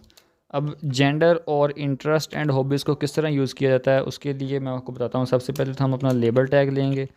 Basically जैसा कि आपने अभी नोट किया होगा कि लेबल टैग हम उनके लिए यूज़ कर रहे हैं जो कि यहाँ पर हम प्रिंट करना चाहते हैं। ये देखें जैसा मैंने लेबल टैग के अंदर नेम लिखा था तो यहाँ पर मेरे पास नेम प्रिंट हो गया है। जो पासवर्ड लिखा था वो यहाँ पासवर्ड में प्रिंट हो गया है और जिस तरह से ईमेल लिखा था वो यहाँ से ईमेल के अंदर प्रिंट हो गया है। जो लेबल टैग के अंदर हम मेंशन करेंगे बेसिकली उसे हम प्रिंट करने जा रहे हैं डायरेक्टली अपने ब्लैंक से पहले। अब यहाँ पर मैं लाइक लिख देता हूँ, अगर यहाँ पर मैं लिखता हूँ जेंडर और पेज को करते हैं सेव। यहाँ पर जाकर करते हैं रिफ़्रेश। ये देखिए जब मैं इसे रिफ़्रेश करता हूँ यहाँ पर हम 2 ब्रेक टैग्स ऐड कर देते हैं ताकि हमारा ये जो प्रॉपर्टी है ये सेपरेट रह चुके और इसको कर देते हैं क्लोज। तो ये देखिए हमारे पास जो जेंडर वर्ड है वो यहाँ पर प्रिंट हो चुका है लेबल टैग की फॉर्म में। अब यहाँ पर हम स्टार्ट करते हैं अपना नेक्स्ट। अब बेसिकली जेंडर के अंदर हम 2 ऑप्शंस ऐड करने जा रहे हैं। फ़र्स्ट ऑफ़ ऑल मेल और सेकंड पर फीमेल। अब जैसा कि हमने यहाँ पर एक ही इनपुट टैग को यूज़ किया एक प्रॉपर्टीज़ के अंदर, लेकिन यहाँ पर हम यूज़ करेंगे ये 2 इनपुट टैग्स को। अब क्योंकि यहाँ पर हमने मेल और फीमेल दोनों को प्रिंट करवाना है सो यहाँ पर मैं एक और लेबल टैग लेता हूँ और इसकी एक और कॉपी कर लेता हूँ। पहले वाले के अंदर मैं ऐड करूँगा मेल और दूसरे वाले के अंदर मैं यहाँ ऐड कर देता हूँ फीमेल। पहले यहाँ पे स्टेज पे से हम रिफ़्रेश करके देखते हैं तो ये देखें हमारे पास जो जेंडर मेल और फीमेल ये प्रिंट हो चुके हैं। अब हम किस तरह से इन्हें सेलेक्ट करेंगे उसके लिए अब हम स्टार्ट करते हैं अपने इनपुट टाइप। इनपुट टाइप यहाँ पर लिख मेंशन कर देते हैं इनपुट टाइप। बेसिकली अभी तक स्ट्रक्चर हमारे पास वही जा रहा है जो हमने स्टार्ट से लिया था। और यहाँ पर इसको कर देते हैं क्लोज़।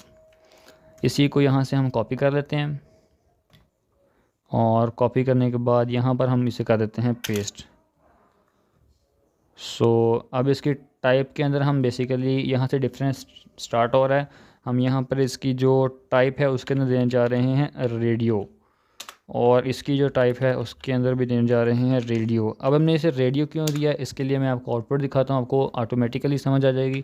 ये देखें, पहले के लिए जब हम अपनी प्रॉपर्टी और सेम टाइप लिखते थे तो हमारे पास एक ब्लैंक आती थी, लेकिन यहाँ पर हमें एक ब्लैंक नहीं बल्कि इस तरह के दो हमें डॉट्स चाहिए ताकि हम इन्हें सेलेक्ट कर सकें। अब जब मैं इसे रिफ़्रेश करता हूँ और यहाँ पर आके हम इसे करते हैं, ये देखें मेल और फीमेल इनको सेलेक्ट कर। अब देखें, जब भी आप कोई वेबसाइट विज़िट करते हैं तो वहाँ पर दो ऑप्शंस शो हो रहे होते हैं, मेल और फीमेल, लेकिन उनमें से सिलेक्ट एक ही हो रहा होता है एट अ टाइम। या आप मेल को सिलेक्ट कर सकते हैं या फीमेल को सिलेक्ट कर सकते हैं। उसके लिए हम यहाँ पर क्या करेंगे कि यहाँ पर हम इनपुट टैग के अंदर एक एट्रीब्यूट यूज़ करेंगे, दैट इज़ नेम, और इसके अंदर नेम के अंदर मेंशन कर देंगे जेंडर, नेम जेंडर, और इसे हम यहीं से कॉपी कर लेते हैं। सेम इसी चीज़ को हम मेंशन कर देंगे अपने फीमेल वाला जो हमने रेडी किया था इनपुट टैग, उसके अंदर। यहाँ पर आगे करते हैं इसे रिफ़्रेश।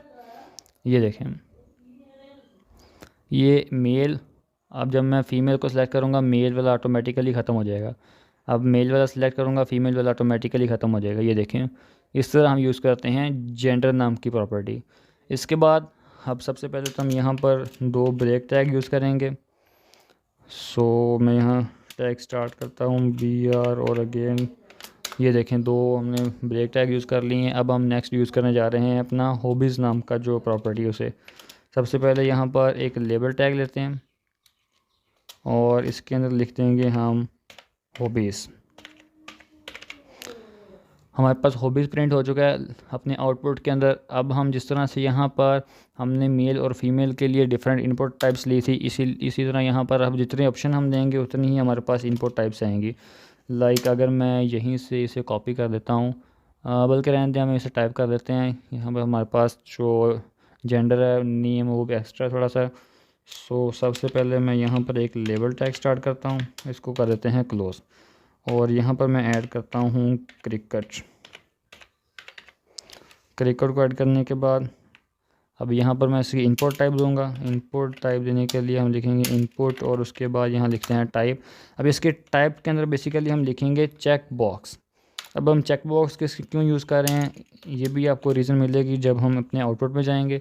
और इसे चेक बॉक्स रहने देते हैं और अगेन यहाँ पर हम इसे चेंज कर देते हैं। लाइक मैं यहाँ लिख देता हूँ फुटबॉल, इसको अगेन कॉपी कर देते हैं। फुटबॉल की बजाय मैं यहाँ पर लिख देता हूँ अगेन, लाइक मैं यहाँ रीडिंग लिख देता हूँ। और जब हम यहाँ पर आके इसे रिफ़्रेश करेंगे तो ये देखें, रिफ़्रेश करने के बाद हमारे पास कुछ इस तरह से हमारी हॉबीज़ शो हो रही हैं। आई थिंक मैंने हॉबीज़ के स्पेलिंग गलत लिखे हैं, यहाँ पर आके मैं उसे ओ मेंशन कर देता हूँ और यहाँ पर जाकर सब रिफ़्रेश करते हैं। ये देखें, रिफ़्रेश करने के बाद हमारे पास 3 हॉबीज़ ऐड हो चुकी हैं, क्रिकेट, फुटबॉल और नंबर 3 पर रीडिंग। अब हम यहाँ पर चेक बॉक्स इसलिए हमने यूज़ किए हैं, ऊपर हमने रेडियो बटन्स इसलिए यूज़ नहीं किए क्योंकि रेडियो बटन्स बेसिकली हम यूज़ करते हैं मेल और फीमेल के लिए, जब हमने किसी एक को सिलेक्ट करना हो। ये देखें, जैसा कि यहाँ पर एक को ही सिलेक्ट कर पा रहे हैं, लेकिन यहाँ पर हम बेसिकली हमने मल्टी ऑप्शंस को सिलेक्ट करना होता है, इसके लिए हम यूज़ करते हैं चेक बॉक्स। अब आपके जहन में ये क्वेश्चन आ सकता है कि क्यों ना हम रेडियो बटन्स को ही यूज़ करें लेकिन नेम नाम की प्रॉपर्टी ना यूज़ करें, तो उससे भी तो ऐसा हो सकता है। बिल्कुल ऐसा हो सकता है, आप ऐसा भी कर सकते हैं, लेकिन इन दोनों को आपस में से सेपरेट करने के लिए हम बेसिकली यूज़ करते हैं यहाँ पर चेक बॉक्स, ताकि हमारे पास एक डिफरेंस क्रिएट हो सके कि ये हमारे पास मेल और फीमेल यानी जेंडर नाम की प्रॉपर्टी यूज़ हुई है और ये हमारे पास हॉबीज़ नाम की प्रॉपर्टी यूज़ हुई है। अब यहाँ पर हम लिखेंगे अपना जो नेक्स्ट टैग है, दैट इज़ कंट्री। किस तरह से आप अपने फॉर्म के अंदर अपनी कंट्री को सिलेक्ट करते हैं उसको देखेंगे। कंट्री टैग को लिखने के लिए यहाँ पर बेसिकली हमारे पास स्पेशल मेथड होता है, क्योंकि बाकी सब कुछ तो आपने खुद इनपुट में देना होता है, लेकिन जो कंट्री होती है उसे आपको सिलेक्ट करना होता है। मैं सबसे पहले आपको बताता हूँ किस तरह से आपने करना है। सबसे पहले हम यहाँ स्टार्ट करेंगे अपना सिलेक्ट टैग और इसको कर देते हैं क्लोज़। अब इसके अंदर आप जितनी कंट्रीज़ को ऐड करना चाहते हैं उतने यहाँ पर रहेंगे ऑप्शन टैग। सबसे पहले यहाँ पर हम बेसिकली मेंशन कर देते हैं कि हम करने क्या जा रहे हैं। हम बेसिकली कंट्री के लिए टैग स्टार्ट करने जा रहे हैं। सो मैं लेबल के अंदर कंट्री मेंशन कर दूँगा और अब हम यहाँ पर अपना ऑप्शन टैग कहते हैं। जितनी कंट्रीज़ के ऐड हम नेम ऐड करना चाहते हैं उतने यहाँ पर हम ऑप्शन टैग लेंगे। लाइक मैं यहाँ पर अभी 1 2 3 4 5 6 मैंने ले लिए हैं यहाँ पर ऑप्शन टैग। तो मैं 6 कंट्रीज़ के नाम ऐड कर देता हूँ। लाइक अगर मैं सबसे पहले यहाँ पर लिख देता हूँ पाकिस्तान और नंबर 2 पर मैं यहाँ पर मेंशन कर देता हूँ इंडिया। आई थिंक मैं इसे कैपिटल लेटर्स में लिख रहा हूँ, चलें इसे अब एज इट इज़ चले देते हैं। नंबर 3 पर हम इसे ऐड कर देते हैं लाइक ऑस्ट्रेलिया। और इसी तरह से जो हमारे पास नेक्स्ट 3 कॉलम्स हैं उसके अंदर भी हम ऐड कर सकते हैं। लाइक यहाँ पर मैं ऐड कर देता हूँ दुबई। इसके बाद नंबर 4 पर हम ऐड कर देते हैं नॉर्वे। और लास्ट पे जो हमारे पास ऑप्शन टैग है इसके अंदर हम डिस्कस कर देते हैं। लाइक मैं यहाँ पर कंट्री ऐड करता हूँ न्यूजीलैंड। सो यहाँ पर एक स्पेस ऐड कर देते हैं। अब जब हम इसे पेज में जाकर रिफ़्रेश करेंगे तो ये हमारे पास कुछ इस तरह से शो होगा। ये देखें, मैं यहाँ पर ब्रेक टैग लगाता हूँ ताकि आपको अच्छे से समझ आ सके। उसके लिए मैं यहाँ पर 2 ब्रेक टैग लगाता हूँ और अब अगेन अपने पेज पर मूव करते हैं। तो ये देखें, जो हमारे कंट्री नाम की प्रॉपर्टी है वो सेपरेट हो चुकी है। यहाँ पर जब मैं इसे कंट्री को प्रेस करूँगा तो हमारे पास इस तरह से एक चॉइस आ जाएगी कि आप किस कंट्री को सिलेक्ट करना चाहते हैं। किसी भी कंट्री को यहाँ से हम सिलेक्ट कर सकते हैं, इंडिया या पाकिस्तान या जो भी कंट्री आप यहाँ से ऐड करना चाहें, और यहाँ पर आप सिलेक्ट कर सकते हैं। ये था कंट्री नाम का टैग, किस तरह से आप इसे यूज़ कर सकते हैं। अब इसके बाद हम डिस्कस करते हैं जो कि बहुत इजी एक एट्रीब्यूट है, दैट इज़ किस तरह से आप अपने फॉर्म टैग के अंदर ऐड कर सकते हैं कमेंट को। कमेंट को ऐड करने के लिए बेसिकली सबसे पहले हम एज़ यूजुअल यहाँ पर पुट करेंगे कमेंट। और अब हम देखते हैं अपने इनपुट टाइप को। इनपुट टाइप के लिए यहाँ पर हम लेते हैं एक इनपुट टाइप का टैग स्टार्ट करते हैं और इसके अंदर लेते हैं टाइप, टैग को कर देते हैं क्लोज। इसके लिए आप जैसा कि नोट कर रहे हैं हम अलग से कोई टैग नहीं ले रहे। इसके क्लोज़ करने के लिए हम यहीं पर इस बैकस्लैश लगा कर इसको क्लोज़ कर रहे हैं। इनपुट टाइप यहाँ पर ले लेते हैं लाइक हम टेक्स्ट एरिया, और पेज पर जाके इसे हम करते हैं रिफ़्रेश। ये देखें हमारे पास कमेंट के लिए एक ब्लैंक जो है वो आ चुकी है। यहाँ पर आप अपना कोई भी कमेंट ऐड कर सकते हैं।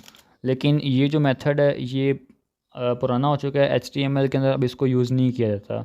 अब कमेंट के लिए जो हम यूज़ करते हैं बेसिकली वो इनपुट टाइप नहीं है। अब हम यहाँ पर जो न्यू HTML5 है उसके अंदर हम यूज़ करते हैं टेक्स्ट एरिया नाम की प्रॉपर्टी। सो मैं यहाँ पर टेक्स्ट एरिया लिखूँगा और इसको कर दूँगा क्लोज। इसको मैं नेक्स्ट लाइन पे देता हूँ। डिफरेंस बेसिकली ये है कि वहाँ पे इनपुट टाइप के अंदर हम टेक्स्ट एरिया देते हैं और यहाँ पर हम सिंपली एक टैग लिखेंगे टेक्स्ट एरिया और इसे हम कर देते हैं जाके रिफ़्रेश। ये देखें जब मैं इसे रिफ़्रेश करता हूँ तो इस तरह से हमारे पास एक कमेंट बॉक्स आ जाता है। और अगर मैं इसे सेपरेट करने के लिए यहाँ पर ये 2 ब्रेक टैग यूज़ कर लेता हूँ। आई थिंक हमें इसे कॉपी पेस्ट ही कर लेना चाहिए। यहाँ पर ये देखें हम यहाँ पर अपना कोई भी कमेंट ऐड कर सकते हैं। ठीक हो गया जी। अब स्टार्ट से भी आप यहाँ पर कोई कमेंट ऐड कर सकते हैं। और अगर आपको लगता है कि आपको मज़ीद लेंथ चाहिए तो ये देखें आप इसकी लेंथ को भी इंक्रीज़ कर सकते हैं, और अगर कम करना चाहें तो यहाँ साइड से कम भी कर सकते हैं। ये था किस तरह से आप अपने कमेंट बॉक्स को ऐड कर सकते हैं इसके अंदर। इसे रिफ़्रेश करते हैं और अगेन देखते हैं। ये देखें हमारा जो फॉर्म है ये रेडी हो रहा है। अब हम यहाँ पर अपने जो फॉर्म टैग है इसको हम अपने जो फॉर्म टैग है इसको कंप्लीट, अब ये जो हमारे पास फॉर्म टैग है इसको हम कंप्लीट करने जा रहे हैं। अब जस्ट हम 2 बटन्स को डिस्कस करेंगे कि किस तरह से आप अपने फॉर्म को सबमिट कर सकते हैं और किस तरह से आप इसे रीसेट कर सकते हैं। यानी आपने जो भी डिटेल्स यहाँ पर मेंशन की हैं आप किस तरह से उन्हें एक ही बटन को क्लिक करने पर रिमूव कर सकते हैं और किस तरह से उन्हें आगे सबमिट कर सकते हैं। उसके लिए क्या करेंगे, हम यहाँ पर एक इनपुट टाइप लेते हैं, इनपुट टाइप, और इसके अंदर मेंशन करते हैं सबमिट। सबमिट लिखने के बाद हम यहाँ पर कर देते हैं इसे क्लोज़। इसी तरह से इसकी एक कॉपी लेते हैं और सबमिट की बजाय यहाँ पर हम लिख देते हैं रीसेट। इसे हम लिख देते हैं रीसेट। आई थिंक हमें रीसेट वाला जो बटन है उसको यहाँ से कॉपी करके रिमूव कर देना चाहिए और यहाँ पर पेस्ट करना चाहिए इसे रीसेट वाले बटन को। जब हम इसे यहाँ पेस्ट करेंगे, यहाँ पर हम सेपरेट करने के लिए पहले 2 ब्रेक लगा देते हैं। अब यहाँ पर जाके गूगल ब्राउज़र में जब हम इसे रिफ़्रेश करेंगे तो ये देखें हमारे पास 2 बटन आ चुके हैं, एक रीसेट और एक सबमिट। ये देखें, मैं आपको थोड़ी सी डिटेल्स इसके अंदर मेंशन करके दिखाता हूँ। लाइक मैंने यहाँ पर अपना नेम कुछ भी लिख लिया और इसके बाद कुछ भी पासवर्ड दे दिया और एक मैंने इसके अंदर ईमेल भी लाइक ऐड कर दी और मेल को सिलेक्ट कर लिया। यहाँ से मल्टी मैंने जो है वो सिलेक्ट कर ली हॉबीज़ और इसके अंदर जो कमेंट है उसको मैंने ऐड कर दिया। यहाँ सारी डिटेल्स को मेंशन करने के बाद अब जब मैं यहाँ पर इस रीसेट वाले बटन को प्रेस करूँगा तो ये जितनी भी डिटेल है ये ऑटोमेटिकली यहाँ से रेज हो जाएगी। लाइक मैं अभी यहाँ पर प्रेस करता हूँ इंटर। सो ये देखें, जैसे मैंने यहाँ पर रीसेट को प्रेस किया तो हमारी जो डिटेल्स है सारी ख़त्म हो चुकी है। और अगर मैं यहाँ पर सारी डिटेल्स को लिखने के बाद सबमिट वाला बटन प्रेस करूँ तो इससे हमारी जो डिटेल्स है वो सबमिट हो जाएंगी। ये था हमारा R2R फॉर्म टैग। अब नेक्स्ट तो हम डिस्कस करते हैं कि HTML को यूज़ करते हुए किस तरह से हम वेबसाइट बना सकते हैं, किस तरह से हम इसको यूज़ करते हैं वेबसाइट की फॉर्मेशन के अंदर। So let's start. So guys, अब हमने फाइनली अपने 4 के 4 लेवल्स को डिस्कस कर लिया है और इस वक्त अगर आपने चारों लेवल्स को बहुत गौर से अच्छे से समझा है तो इस वक्त आप HTML के एक प्रोग्रामर बन चुके हैं। सो अब आपको ये टाइम है प्रोजेक्ट करने का। अब मैं आपको एक प्रोजेक्ट दिखाता हूँ, एक वेबसाइट दिखाता हूँ जो कि इसके अंदर सिर्फ़ और सिर्फ HTML यूज़ हुई है। लेकिन उससे पहले मैं आपको एक ऐसी वेबसाइट विजिट करवाऊँगा जिसके अंदर HTML और CSS दोनों यूज़ हुई हैं। लाइक ये देखें, ये एक वेबसाइट है, एक सैम्पल वेबसाइट है। इसके अंदर HTML और CSS दोनों यूज़ हुई हैं। इसके अंदर बैकग्राउंड इमेज और प्रॉपरली हर चीज़ को अरेंज किया गया है। और ये देखें, इसके अंदर डिफरेंट स्टाइल्स को भी यूज़ किया गया है, डिफरेंट इमेज को यूज़ किया गया है। और इसके अलावा लास्ट पर फेसबुक, ट्विटर या इस तरह की सोशल ऐप्स के लिंक्स वगैरह भी दिए गए हैं। ये जो वेबसाइट है, सैम्पल वेबसाइट, ये देखने में बहुत खूबसूरत लग रही है। लेकिन अगर इसके कंपैरिजन में हम देखें एक ऐसी वेबसाइट जो कि HTML से हमारे पास तैयार होती है, वो कुछ इस तरह से होगी। इसके अंदर सिंपली हमने एक होम पेज ऐड कर दिया है, सर्विसेज, अबाउट या इस तरह के हमने पेजेस को ऐड किया हुआ है। लेकिन इसके अंदर हम ब्यूटी के लिए कुछ नहीं कर सकते, यानी सिंपली हमने सिर्फ इसके अंदर HTML को यूज़ किया हुआ है। हम इसके अंदर इस तरह के लिंक्स को यूज़ कर सकते हैं या हम इसके अंदर सिर्फ़ और सिर्फ एक टेक्स्ट ऐड कर सकते हैं और उसको एक प्रॉपर फॉर्मेट दे सकते हैं। लेकिन इसके अंदर हम डिफरेंट टाइप्स की इमेजेस, उनको, उनके बॉर्डर्स, उनके रेडियस, इस तरह की चीज़ों को हम मैनेज नहीं कर सकते, जिस वजह से हमारी जो वेबसाइट है वो ब्यूटीफुल लुकिंग नहीं होती। इस तरह की वेबसाइट सिंपली हमारे पास एक सिंपल वेबसाइट होती है जो कि हम HTML से तैयार करते हैं। लेकिन जो HTML और CSS दोनों को मिलाकर तैयार की जाती है वो वेबसाइट कुछ इस तरह से होती है, यानी वो अच्छी खासी स्टाइलिश होती है। सो अभी के लिए आपका प्रोजेक्ट ये है कि आप इस वीडियो को देखने के बाद इस तरह का एक पेज तैयार करेंगे। बेसिकली ये किसी भी वेबसाइट का एक फ़र्स्ट या होम पेज है। यहाँ पर आप ChatGPT के बजाय कुछ भी अपनी मर्ज़ी का कुछ नेम लिख सकते हैं और इस तरह का आपने एक पेज रेडी करना है। इसका कोड जो है वो अपने कमेंट बॉक्स के अंदर ऐड करना है। सो उसके बाद मैं आपको बताऊँगा कि आपकी कौन कौन सी मिस्टेक्स हैं और कौन सी चीज़ें आपकी वीक हैं। सो गाइस, फाइनली अगर आपको आज का हमारा HTML का ट्यूटोरियल पसंद आया तो इसको लाइक और सब्सक्राइब लाजमी कर दें। थैंक्स फॉर वॉचिंग एंड अल्लाह हाफिज़।